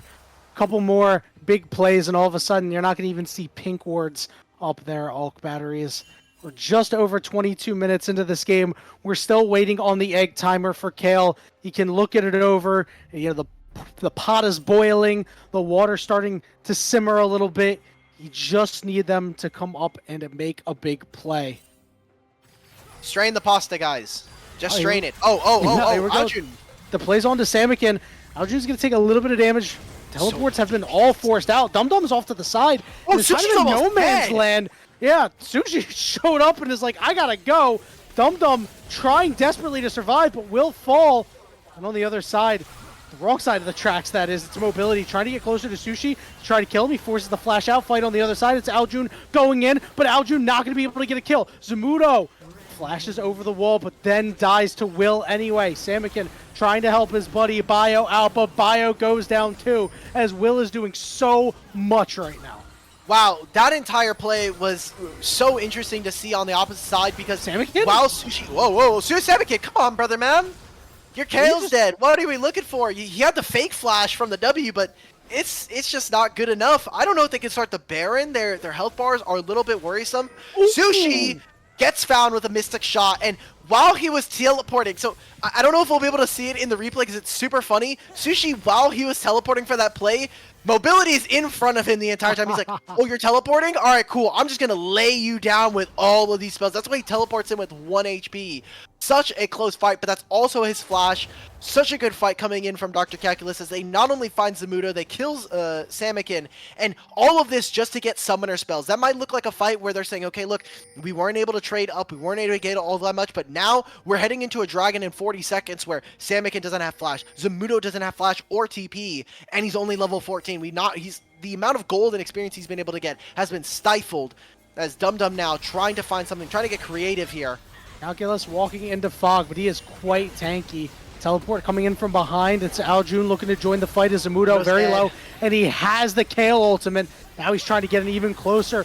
Bio trying to get away, as well as Dum Dum. Just laying down covering fire is mobility. Dum Dum is tanky enough. Magnastorm coming out, Bio going in, but there's just not enough left on the other side. Will has gone godlike, and Samikin just was not in the area.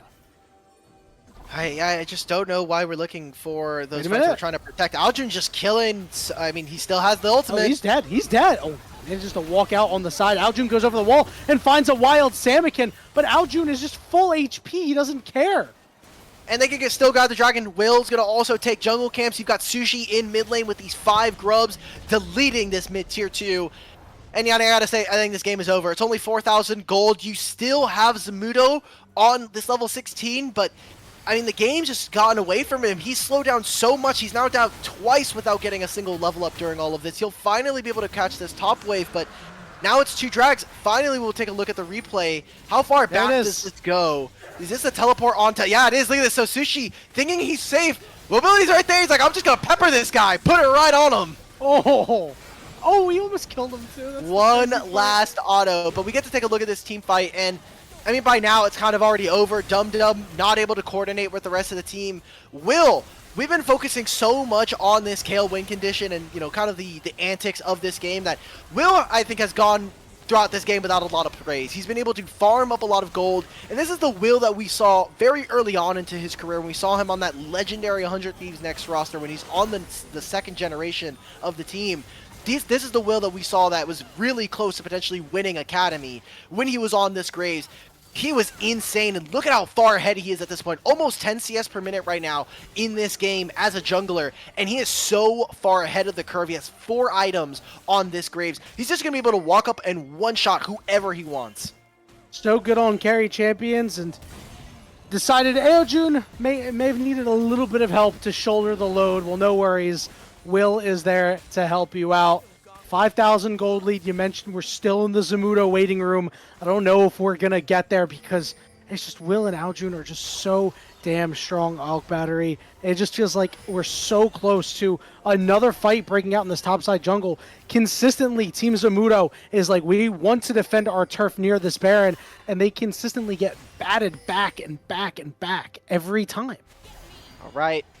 And for the 2 supports, someone that we kind of, that was our kind of running theme going into the game, talking about our supports and who we were excited to see. Camdown has played, you know, pretty well. I think that obviously, mechanically speaking, that game 1 was a bit question mark ping for me, but this Alistar game, he's in the right spots, he's making sure that he's setting up his team, and that's the most important part of the game, right? Like, you can flub up some of these engages, but he has always been, I think, 1 step ahead of Dum Dum so far this game. Couldn't agree more, Alk battery. So the Baron has been started up by 3 members of the squad. Israel going to come through and spot that one out. See what the move is as Bio charging forward, but this Baron is already gone. Secured by Will. Big knockups there. Aljun does have the Vi ultimate. If he wants to target somebody specifically. Big engage by Dum Dum, and here's their opportunity to try to turn this one around. The knockups are there. Zamudo popping the ultimate, but the health bars are not looking so good for the red squad, and it's a 3v2 as Will is still chugging away, trying to do his thing. Mobility still barely alive. Samikin forced to use his real flash.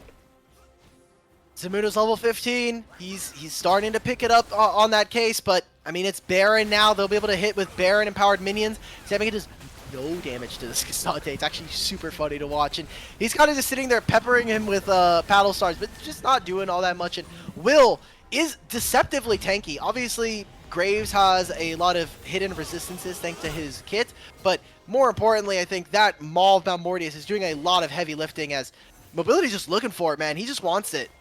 Listen, if you can get a pick here on a Calculus, that is pretty huge to try to find your way back in this game.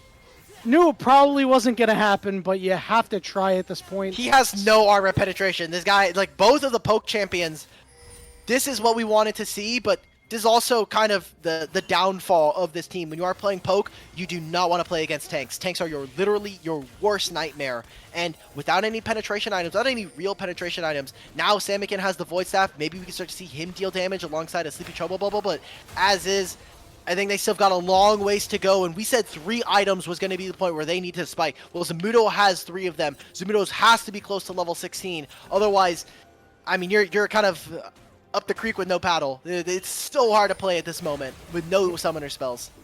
And right now, there's no way for him to get that EXP without splitting it amongst his entire team, because everything is under siege right now. So they've sent multiple members to this bottom lane. They're still leaving Sushi out there to be the one to Baron up the minions and try to keep everything upright and deal a lot of poke damage. They finally sent Zamudo up top to deal with Calculus after that turret's fall. I'm just looking at Zamudo this entire time. I'm waiting for that level 15 to tick over. They can't deal with this Baron buff. There's no one within a reasonable amount of range. There's Zigzolt. They're going to take this turret. Will is just going to blow up 2 members in the blink of an eye after the Calculus TP re-links the team together. Zamudo's still level 15. It's going to be a 5v3. He's got to make something of a hero play. I don't know if there's a world where you can see this happen, but Aljun is going in, and he's getting blown up by Sam. Zamudo's 16, here we go! Zamudo's got to do it. Bio forced back, but the Nexus turrets are both gone. Zamudo needs to find a way in, but he just can't. They're on the Nexus, and they do manage to take out the Nexus, and all you and I are left wanting. What was that? I mean, he just isn't able to get it in time. That huge delay in between 14 and 16 was a big winner for Team Calculus, as they weren't able to kind of bridge the gap. We were saying, okay, he's getting level 13, he's ahead, that's awesome. And then it's trickled down. It was those TP plays, constantly having to try to play with the team.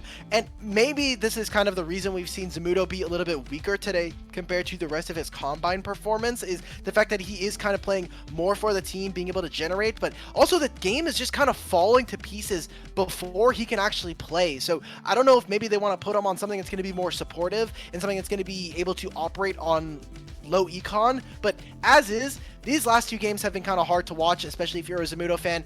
To be honest, at the end of the day though, this is just the Path2Pro Combine. Winning isn't everything, and it's kind of what we want to see from these players in terms of their growth, their individual improvements. Aljun and Will have looked night and day so far. Aljun we haven't seen too much throughout the Combine, but Will has been here almost every single day so far. We're on day 6, and while his Sejuani may need a little bit of work, we got a Lilia game from him that was really beautiful last night, and this Graves, I think, is again proving some of the great stuff that we got to see from him in years past. Bro looked like a janitor out there because he absolutely cleaned up.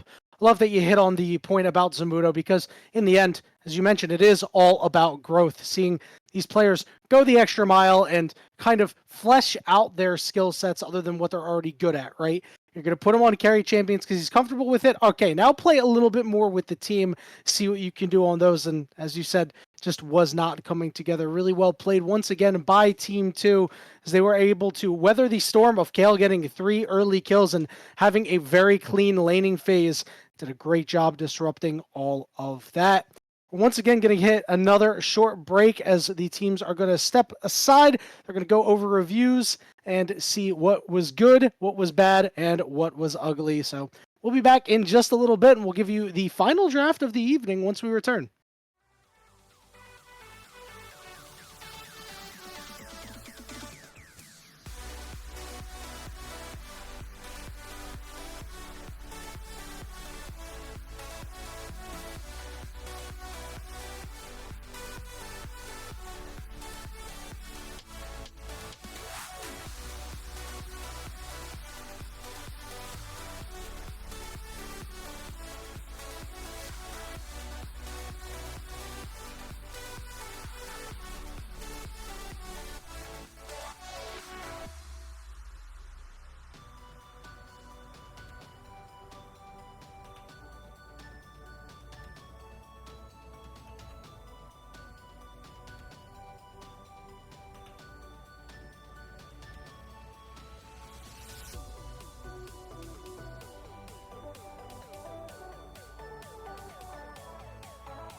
one time from side to side.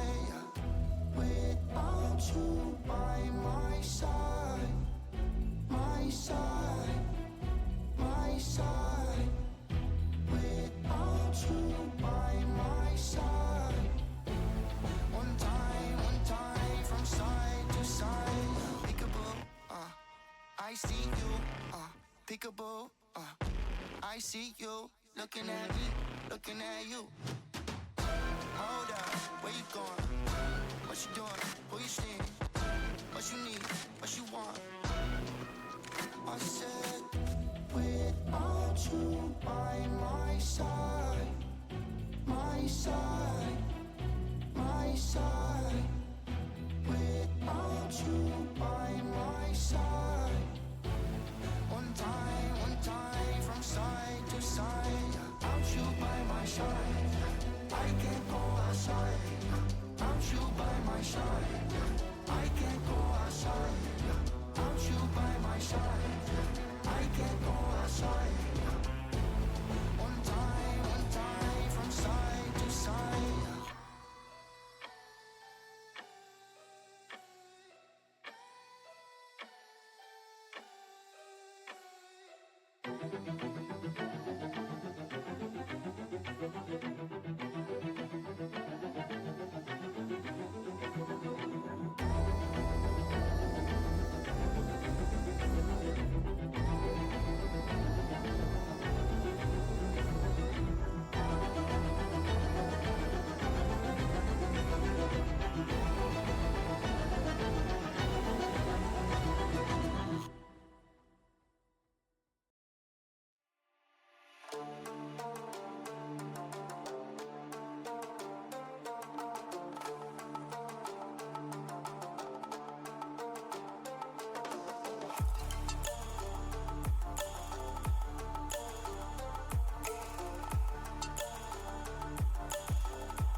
Welcome back, everybody, to Cyto GG's Path2Pro 2024 Combine.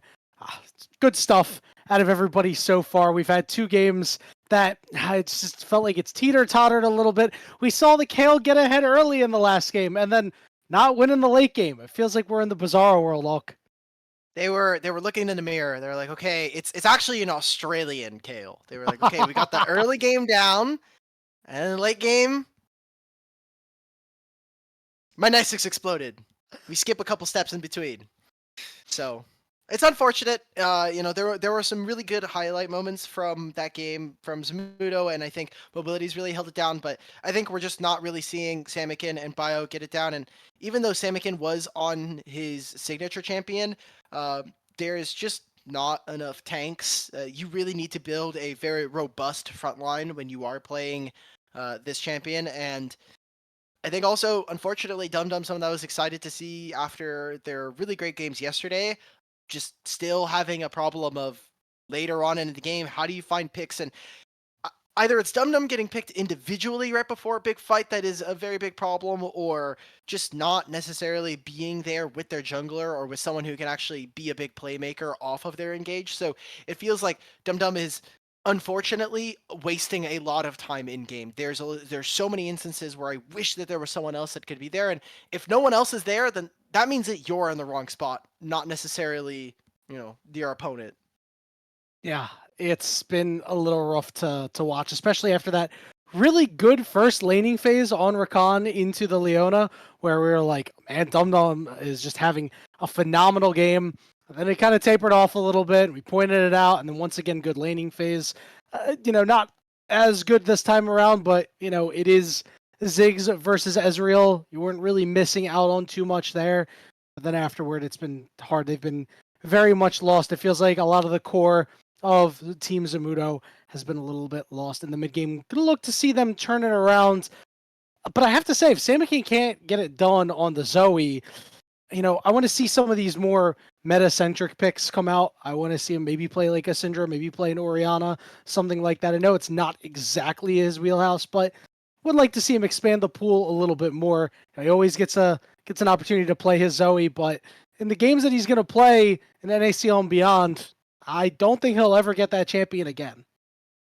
That's, I think, a really interesting thought process, just because this is off-season. This is usually around the time that you want to be spending kind of expanding your champion pool, about be able to add new champions. It's really tough in season to add more than one or two champions, especially if there's a big patch shift.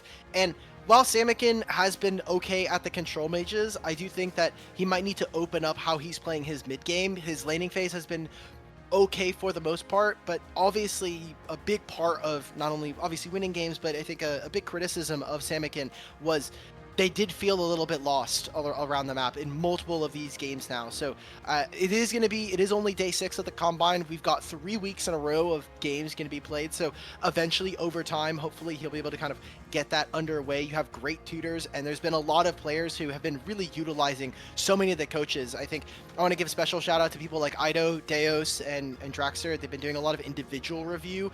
Heel as well, who's actually the coach for one of these teams, have been doing a lot of individual review with players and making sure that, hey, like, what are you trying to succeed in not only in this Combine, but in this play that we're looking at, and kind of helping them advance their game. So I really love the coaching staff that has been taking a part of the Path2Pro Combine. Yeah, and I had hopped in between the games and got to listen in a little bit, and listening to Keel's coaching style has been pretty great so far. Recently retired as a player, spent a lot of time on some really competitive teams in Tier 2, so has a wealth of knowledge to be able to pull from, and love it the way he just approaches his opinions as a coach and how he kind of imparts the knowledge onto players. We're seeing a Hui first pick come out here, and we see an immediate Lucian lock-in. That's a bit of a surprise. Ooh, Sushi. We said earlier that one of the kind of points for Sushi coming into today was they wanted to see if Lucian was going to be a champion, or sorry, that Sushi was going to be a person that kind of picked their AD champion later. Now, AD mids are not completely gone. We could see Aojun pick up the Lucian here, and with an Ivern, you want to build multiple different kind of sources of marksman. Totally okay with that. Bio getting Rengar. All right, so it's going to be a Rengar versus an Ivern. This is a situation where if you're Ivern, you're like, damn, I really don't want to have to press W, but A large portion of my kit is me putting down bushes, so I don't know. I'm a little worried here. They've got the Gnar to be able to help with the bullies, and think about all the top laners that are gone now. There's no Jax, the Cassante, the Rumble. These are all gone. Yone as that kind of flex champion. We're talking about engaged champions earlier on during game 2. Leona's gone, Alistar, even the Rel, so Nautilus gets so much prioritization. Interested to see as we get towards the second phase, this blue team really needs a strong support to be able to stand in front, and when we look at red side, they need a little bit of magic damage, but I'm going to assume that is going to be coming either from their mid lane pick or potentially another mage coming in from bottom lane. Love this Nautilus pick to be able to deal with the Rengar once you are able to spot him or anybody else that Team 1 puts together. I am interested to see what the move is going to be for Team 2, because typically when you see the Ivern, it's when you really default to like double AD carry, but double AD carry against a Rengar is a very frightening prospect. Like, it's scary. Yeah, and we're kind of seeing this now. So they get rid of the Braum for the counter in support. They're actually going to be going for the Renekton.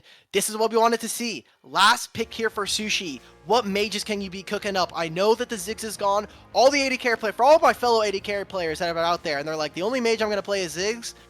Get on the Syndra train. The champion is broken. You already know how to space. As long as you can scale by like 3 items, you hit 2 or 3 items, your champion is OP. And you get a free kill button. Your ultimate has an execute after a certain moment. So Jhin, generically going to be strong. It's also going to be the Maokai, which does kind of hurt when you have these mages sitting in bottom lane. The Maokai ultimate is going to be a very big point of contention. So what do we get here from Sushi? It's not a mage. It's Zeri. You sound disappointed. We'll get back to that in a second, because I want to talk about Team 1 a little bit here. Bring the utility with the Jhin. Obviously, Hui takes some time to really start doing some serious damage. It feels like Bio, they're putting the ball in his hands this game and saying, listen, you're going to be doing a lot of the early heavy lifting. You're going to come in with a large amount of damage, and you need to get advantages against this Ivern and against some of these fairly squishy targets. I mean, even early in the game, Rengar is going to deal solid damage to a Nautilus. It's just a matter of making sure that you're not in a position where Nautilus can turn on you and the rest of the team collapses. Yeah, that's the problem with this. I love the Hui for what it does in this game. You outrange both of these AD carries. You're able to kind of play at a distance that makes it very difficult. And anytime anyone wants to engage, boom, there's a fear on your way. So you're not going to be able to do too much. I'm going to be honest. I hate this red side draft. I think, yes, you do have 2 very resilient marksmen with this Ivern. The thing for me now is, do you get outranged by a Hui and a Jhin? And kind of touching on that Rengar bit that you were talking about just now, I think Rengar sucks here.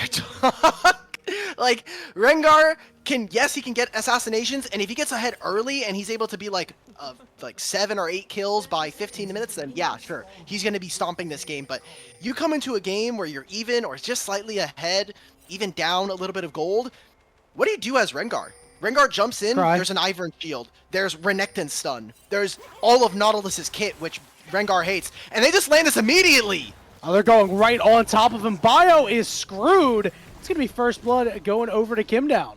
They've had great level 1s 2 games in a row now.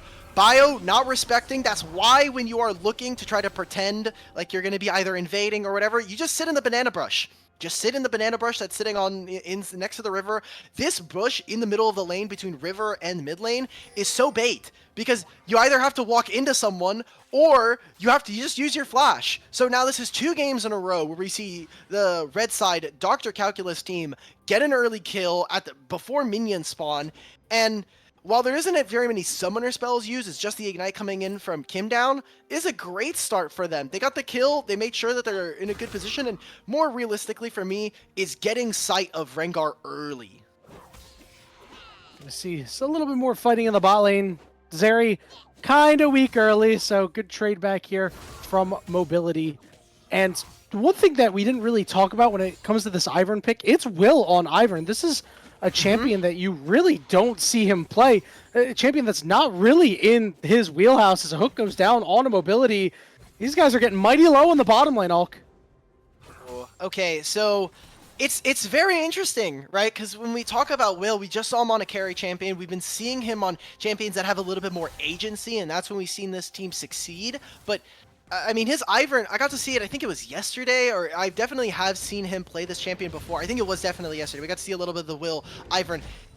I'm not going to say Ivan requires the most amount of mechanics, but it's definitely an interesting take and something that still, I think, gives Will the buttons to be able to go, right? The Q there being something that allows them to still be able to go forward, and being able to pilot Daisy is a small piece of micro that a lot of junglers may not be super comfortable with.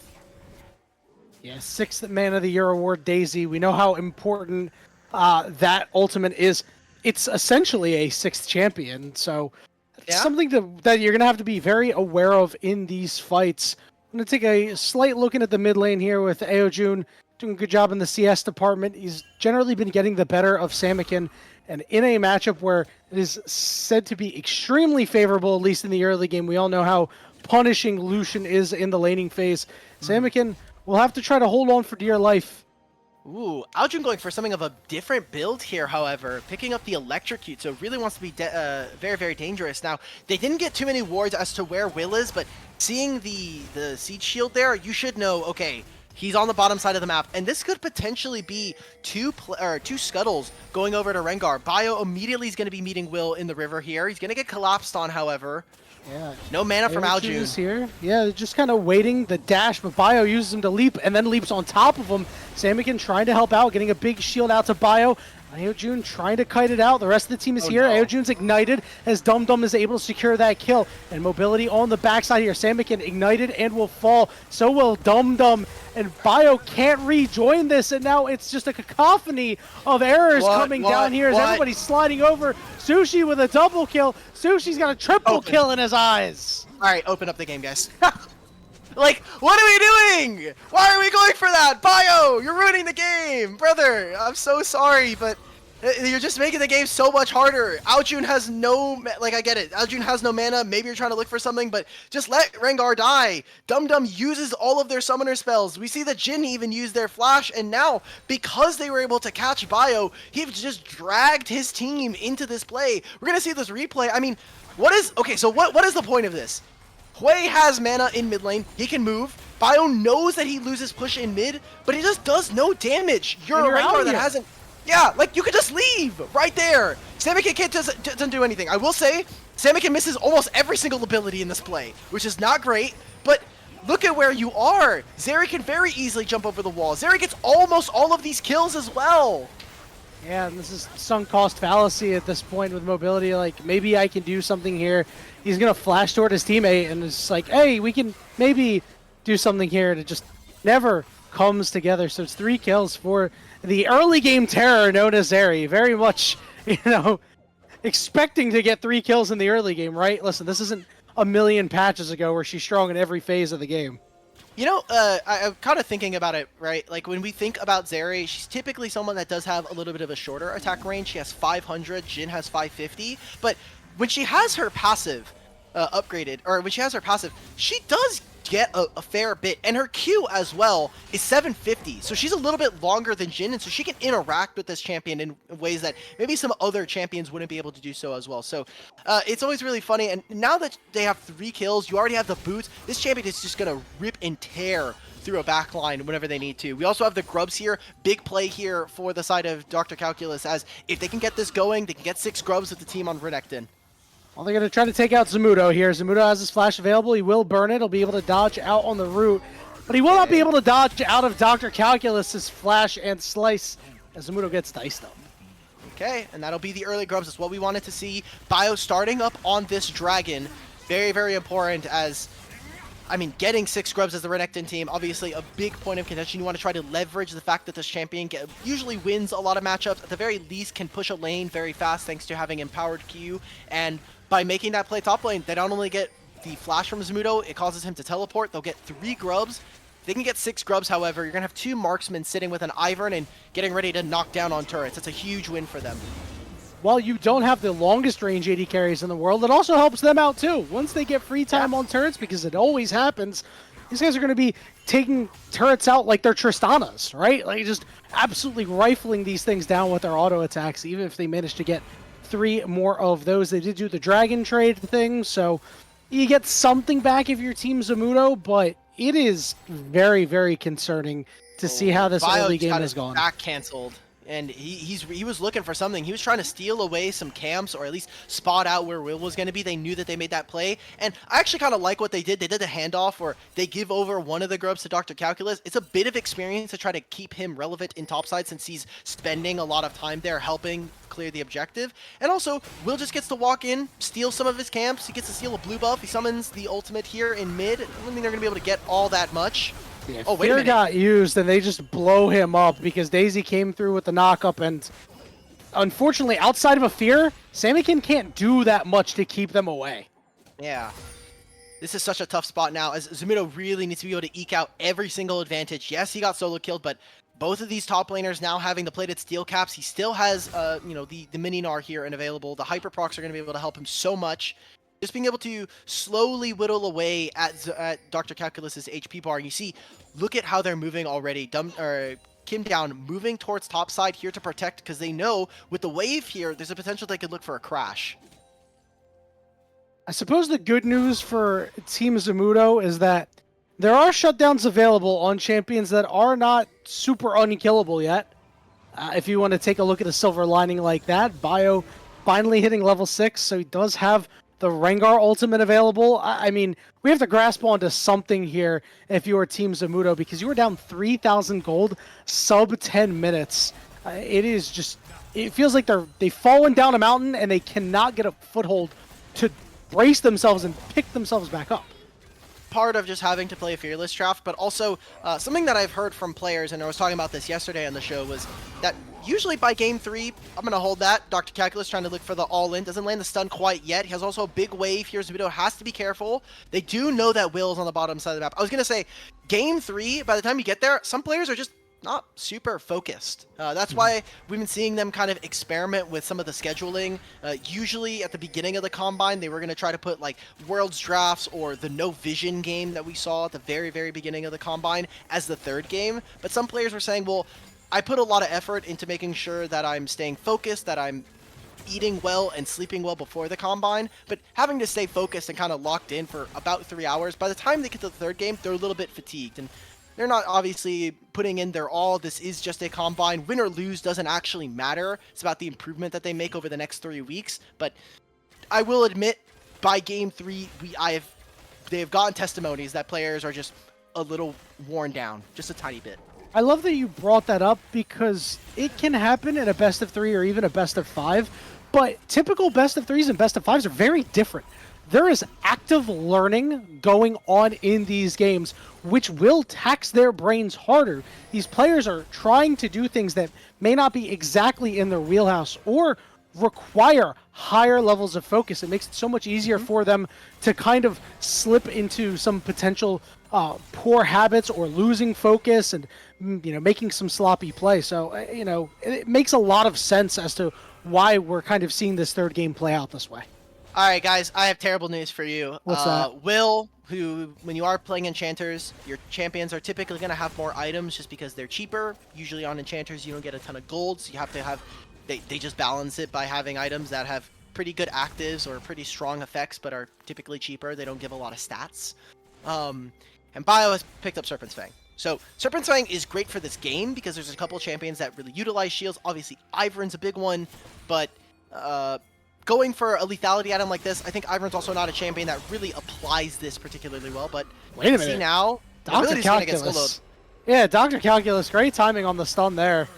Able to and he pick can up TP that for kill. this if they really want to. His TP's coming up. They're going to be down numbers. 6 grubs on the team with Renekton. Renekton's not even near here. He's going to have 6 grubs and alone time with this turret.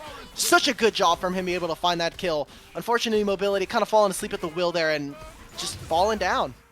And that's crazy that they decide, hey, we're going to make grubs the strong side, and then they get a kill on the weak side play in a 1v1. That is... That just goes back to what we were saying just a couple moments ago now, doesn't it? Yanni, I'm gonna be honest. I'm a little sad here because I really wanted to see, not only a team go for a 3-0. We actually, I don't know if we saw a team earlier on in the Combine take a full set of games from a block. We're getting a teleport here. Aljun's coming in. It's the current call, but really just to cover. And if they really want to, Oh, he's going down. Aljun just going super deep and says, we can take the 2v1. Calculus is going to follow up, but he gets rooted under the turret. Slice, Dice, trying to chase down Mobility, and once again, it looks like Mobility will fall to Dr. Calculus. So the question is, what can Calculus do from here? The answer is not much. Oh no, and the shutdown goes over to Dum Dum. No, we did not want to see 550 gold go to my Maokai. Sushi and Will, guess what? They're sitting in mid lane. There's so many people just pulling apart this team right now at the seams. Everywhere on the map. You're trying to make a play on the opposite side. Well, then we have to dedicate even more members. Guess what? We're losing the play. Good job from Aljun to find that. They go 2 for 2 in that play, and they even get some plates in mid. And they even won more. They're going to look for Dum Dum, who got ignited. Samikin trying to help his boy out there, but so many plates just ripped apart by Will and Sushi there. We talked about the 80 carries that are now Tristanas whenever they hit the turret, as they have transitioned over to the Dragon. They're going to get a second. They're going to get their first Drake of the game, but it's second in total. And big thing for me now, we've got 30 seconds before a Rift Herald is spawning. Sick Grub's Rift Herald means every turret is made of paper mache at this point. Sushi's going to go back mid, keep pushing in, and I mean, Mobility has just been staying towards bottom lane. He's not been someone who's been kind of playing more of the map. And what this means is by forcing Hui to be mid, I think it's perfectly fine. Your 80 carries picking up gold by themselves, but it allows for Kim Down to really open up this now, and they just find the pick. Okay, well, he's just dead. Goodbye, Samikin. And his flash. Oh, it's 14 minutes, guys. There's 14 kills, and 11 of them are on this team. Oh, God. Oh, no. Back to your point about the Jhin staying in the bottom lane. The one thing they lose out on by Mobility not really moving around is you miss out on the opportunity of Samikin hitting a double Q, tagging somebody, and then the Jhin route comes in. And all of a sudden it's like, okay, we might be able to cook here if Bio's in the area or if Dum Dum can get close. Maybe we can do something and leverage what kind of tools we have for potential picks. They just haven't even attempted it at any point in the game, but to be honest, at this point in the game, they can't really do it. So here's what I'm going to kind of interpret this as is, so Samikin, his job this series, as I think Dum Dum go on, it's okay. You can just exactly. Yeah. And they're even starting up the Herald at the same time here. So what I'm going to interpret this as is, for Samikin, his job, or at least one of the goals that they wanted to hit with Samikin coming into this block of the Combine, was his ability to actually dictate mid-game lane assignments, making sure that he's saying, hey, I want to redeploy, I'm going to be taking a reset. When I reset, I'm going to go bot. I want someone else to be taking control of mid. He has to just cancel the ult. They even get to teleport him down. I don't know if we're going to be able to have time for this. Sushi is literally just running down Samikin. Yeah, he's literally dying, though, but Aojun is looking to clean all of this up, and he's going to get a little bit of assistance from Will. Dashes out, he's super low, he'll finally get blasted away by the fourth shot of Jhin. The question is, can Zamudo and Mobility pick up any more? Zamudo does have that flash available. Nice job, Will. Yeah, big body Daisy in the way to escort out Kim Down, aka Kim Okay, even though the kills do go over to, a large majority of them do go over, I will still say this is a win for Team Zamudo. They stopped them from getting the Rift Herald, and while they had to sacrifice some of their pieces, they've been dying so much that their gold value is just less. They're not going to be worth as much gold, not worth as much experience, so it's actually better for them to actually slow this Dr. Calculus team from being able to steal objectives or take them away. So what I was going to say after that is that because Samikin is having such a hard time in mid lane with holding down his lane opponent, with getting solo killed sometimes, it's making it very difficult for someone like Mobility to move out of bottom lane because Samikin doesn't have teleport all the time. Yeah, it's just not working out too well. Zamudo could find himself in a little bit of trouble here. He does have his flash.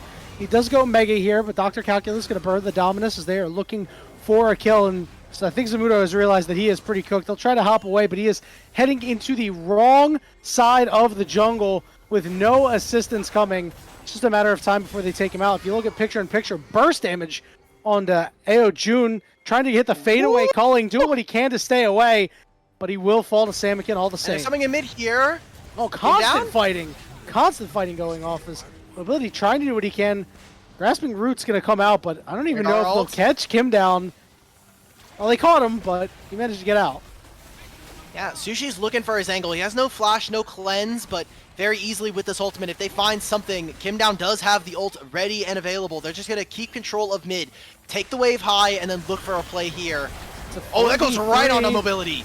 Bio's trying to find a way in. Sushi, though, is well protected and Daisy is just helping out, makes it a 1v1, a 1-for-1, I should say, in a 4v3. But now the numbers are getting flipped. Mobility has realized that he is done as well, and that means that it'll finally be Rift Herald time for Team Calculus. 7,000 gold at 17 minutes. And they're gonna get the Herald. And guess what? Drags in a minute, so guess what? If they really wanted the turret, they could just go mid and drop it. They'll get a mid tier 2. They'll get the dragon for themselves. I mean, Sushi's just gonna recall, probably pick up a second item if he already doesn't have it. He has the recall empowerment, which actually, because he channeled his recall before the Rift Herald, he will have that recall empowerment for the next one. Yep. Just absolutely disgusting. Sushi now has not only the static shift, but has the rune-ons as well. It just gets so tough from this position now because you're so reliant on that single target burst with the Rengar, with the Hui. I mean, kind of props over to mobility. You got 2 items. Can you actually deal the same amount of damage, however, because you're missing out on some of that crit. The Serpent's Fang doesn't have the highest amount of attack damage, although I think Serpent's Fang is 55 AED. I wouldn't be surprised if it's 50 or 55, but still not that bad compared to Collector. Yeah, still, it's not that it's crazy, not but yeah, it's still, yeah, exactly, not the same. Tsumoto and Dum Dum forced to run away. The calling for style from AoJun as Bio hops in, heals up. Little some damage, but not a whole lot. Curtain call out. You managed to find a couple of kills there. It's going all the way in. Yeah, what is going on? What am I missing here? Because Mobility is doing his thing, but unfortunately he's getting beaten up by not only Daisy, but Krugs as well, as Will called over a little bit of jungle assistance. Clay Thompson, watch out! The Mavericks are here! They're coming! Will coming off the bench! He's got him and Daisy waiting to play. He got killed by the basketball skin, too. Oh, that's what I'm saying. They got Will Chamberlain over here, or Wilt from... Foster's Home for Imaginary Friends? Exactly. My guy! Amazing. My guy! Amazing. I'm glad we were both on the same timeline there. Dude, of course. So I did the math, aka I went to Leaguepedia. Collector has 50 attack damage, and Serpent's Fang has 55. So Serpent's Fang, that much better, I guess. 5 AD is really going to be the make or break. We get to take a look at this replay, but this is Dr. Calculus buying a lot of space for his team, and I mean, to be fair, this is probably as good as a fight as it's going to be. So much used on some of the, the engaged members of this blue side, and it allows for mobility to kind of open up. You have so much damage coming in from the curtain call. I think this is as good as it's going to get, and especially when we talk about those 3 kills going on to mobility. I was wondering how Mobility managed to find that kill onto Sushi. Because once he killed Calculus, the little flower trap that goes under when you kill somebody with your ultimate, actually ended up getting Sushi as well. That is kind of wild. Haven't seen that happen in quite some time. So 6 kills into his pocket. He also has a Serpent's Fang along with a Collector, so he's super lethal right now. Maybe not actually lethal, but the game says he's got a lot of lethality. And guess what? He's gonna have an RFC third as Jin. It's a little bit of damage. I mean, he's got P-Shooter Jin. Listen, it feels like more damage than the Stack Shiv build. At least he's got 2 lethality items. I was a big hater of the Static Shiv Jin, and then I played a couple games of it, and the real point of that build is it helps Jin with his wave clear, which is something that he already kind of is able to do. He just throws down a dancing grenade, he throws down one of his traps if he really needs to. But big point is the Static Shift Rock, he not only clears the wave, but he also is able to kind of tag you looking for a deadly flourish. Good job coming in from Team Dr. Calculus as they sneak in, they use these vision wards, and they're trying to get in. They know that Zamudo had to have recalled. He may have used his TP, but they don't know that. All they need to know is, hey, Zamudo's not here. And let's get some picks. And Dum Dum going to be the target. They chop down the tree in the jungle. Bio has his ultimate ready. He's looking at AoJun, who's regrouping with the rest of the team, so not able to get anything off, but the rest of the team has regrouped. It's a 4v5 curtain call coming out. Gonna deal some damage, but there's too high of health bars in the way. Zamudo close to going mega. AoJun dies as Mobility is doing everything he can to keep his team upright. These health bars are low. Zamudo goes in, but he doesn't have flash available. It's up to Mobility to dance around and make this happen. Calculus waiting in the wings, trying to find an angle in, but it looks like the fight will finally end. All right, the Jin though, the Jin's putting in work, and Mobility, someone that has been so consistent in every single one of these games, despite them going down, despite them almost losing these 3 games in a row, Mobility has been the most consistent member, always being able to maximize damage, making sure that he's in the right place, and during that last fight around the bottom lane, he used his flash to get into position to try to grab the 3rd kill. It means that in this instance, he's not able to try to outplay and leverage that as a tool to find more.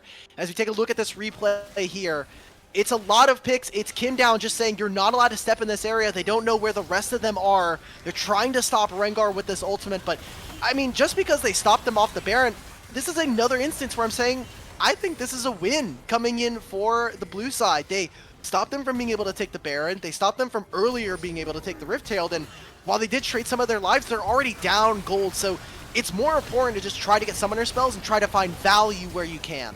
Yeah, and that extra value is going over to guys like Zamudo and Mobility, right? You can say, hey, well, we at least stopped the Baron. Well, we traded down in kills. We got gold on some of our key members. You're really okay with it. It's really the best you can get in this scenario, so I like that they took what they were given there. And as you said, you know, Mobility has had a really great combine so far. Has had a really good year so far, right? He had a year with except for expectations. Tournament, but yeah. Well, you mean, listen, he played a decent amount.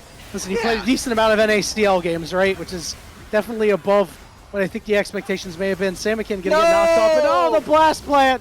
Mobility has betrayed his teammate. We were just singing his praises. I mean, yeah, Samakin was dead, but still. He's like, hey man, I'm the carry this game. I'm sorry, I gotta stack you, bro. Well, last time it was Samakin's fault with the blast code, so this time, you know, maybe a little bit more. Okay, we're getting a good fight though. On the backside, trying to hop in and hop out. It's exactly what you wanted a Rengar. Big shutdown, curtain call out. Zamudo able to dodge out on a hook. It's a 4v4. The health bars obviously not equivalent yet. Well, they did give up an inhibitor.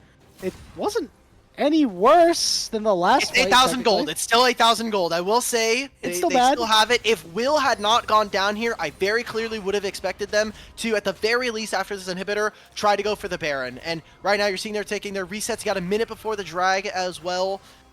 Still, it's all eyes on Mobility right now. He's got the Collector. He's finished his RFC as his 3rd item. We are starting to get to that point where this team can do damage, but kind of got to see Zamudo step up. Him and Dum Dum have not had the best series so far. There was, you know, a couple of questions after that kill game. What was going to be able to happen here? And Zamudo's Gnar also in this combine has been a bit sus. There's a very funny clip when they were playing the Worlds Draft where he's playing Gnar and he's like, guys, look, I have good Gnar ult. He misses it and he goes, I'm just the best Gnar in the entire tournament. I'm just the best Gnar here. Everybody started laughing. It was a great bit of camaraderie, but I think he knows his Gnar needs a little bit of work, and they've already taken the Baron. Zamudo just ran out of Mega. I think they're just going to have to keep them out, stop them from recalling, and try to steal this dragon. Bad news. I don't know if any of that is happening all, because Zamudo is getting gunned down. Aojun finding the angle, making the play. Bio going to hop on top of him, but Aojun able to retreat to the safety of his team. Bio getting knocked up. Bio is going to be the target, but he will be able to slide out. On the other side, Kim down taking a lot of damage. Calculus from behind on a great flank, and everybody's going to try to stay upright. Calculus forcing everybody else away. Sushi putting in some heavy lifting on the backside, and that is just Team 1, Team Zamudo falling apart. Somehow, some way, Mobility is still alive. You could probably scare a lot of high school and college kids by saying there's calculus behind you. It's just something that's not really you're ready for. You're never really ready for the calculus teacher to come up behind you. And that's it. That's going to be our game 3. And that's going to be the end of our set here for day 6 of the Path2Pro Combine.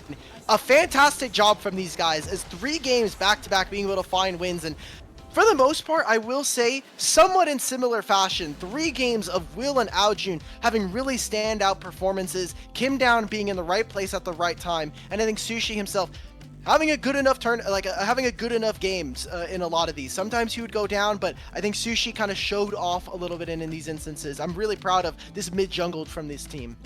Yeah, you mentioned Sushi looked really good with the opposite of Mobility.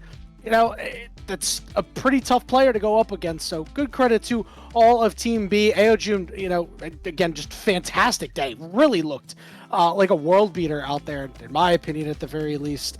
And overall, it felt like the team was like a well-oiled machine, Hulk Battery. I have to say, the way Team B came together was very, very fluid. It's not something you always see when these combines occur. You know, there's just the playstyle differences can kind of come into play, and things can be a little bit rocky at times. But Team B looked like they've been playing together for years. Exactly. They are really dialed in. I love the looks that we saw. There's obviously some gaps in their gameplay, but I'm very interested to see what these players can do as we go on. We got so many games. I wouldn't be feeling too down if you're on the blue side here. You have so many more games of this combine. Again, it is 3 weeks in a row, back to back every single day. Now there's 30 players, so there's going to be games where some people are slotting in. This is, I think, some of Dr. Calculus's first couple of games that he's gotten on the server, and he's been impressing so far. So excited to see as many of these players might get matched with others from the enemy team and potentially get more and more games on their screen. So excited to see there. Yeah, and man, it's crazy that the first week of this combine isn't even over yet. But the first week will be wrapping up tomorrow at 3:30 Pacific time, 6:30 Eastern. We're going to see some familiar faces, some new faces. You know, Dr. Calculus, Will, Mobility going to be returning. Guys like Crimson and Kryra are going to be stepping in tomorrow. So that'll be fun. You and I will once again be on the broadcast for that. And I have to get through a long day of work, but to be quite honest, nothing I want more than to get done work and cast some games of League of Legends with you, Alk Battery. It's been an absolute pleasure, my friend. Yeah, I loved it. I think this is one of the first times we actually got to work together without getting owned by random scheduling. So it was a lot of fun. And again, we'll be doing this tomorrow as well. Again, these Cyto complex games, if you want, we're always going to be here on Blue Otter League. There's also a bunch of co-streams. I suggest that if you for whatever reason want to get some different takes, I know that Thin Uncle Phil of Blue Otter fame has been co-streaming some of these games, and he's been adding a lot of great insight with not only some players from the Combine, but also some other coaches as well. So excited for all the people who have been able to co-stream this event. It's been a great kind of pleasure to kind of watch. Yeah, we want to thank them too for the work that they're putting in because, you know, like you mentioned, then Uncle Phil of Blue Otter fame, really, really bright mind for the game. Really nice guy overall too, and always happy to see his opinion. He got on mad at me the for a level of Trosh show players. thing, but you know, we smoothed that over. We smoothed that over. Okay, I hope. good. Well, we'll just consider that one smooth over, but that will be it for us here this evening. So, for myself, my co-caster, Alk Battery, for Chris Sunga and Loki behind the scenes helping out, and for Blue Otter for allowing this to be hosted on their stream. I want to thank you all so much for being with us this evening, and we hope to see you tomorrow for some more Cyto GG Combine action.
my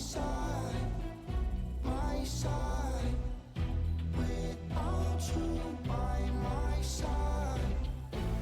One time, from side to side. Peekaboo, I see you, peekaboo, I see you, looking at me, looking at you. Hold up, where you going? What you doing? Who you seeing?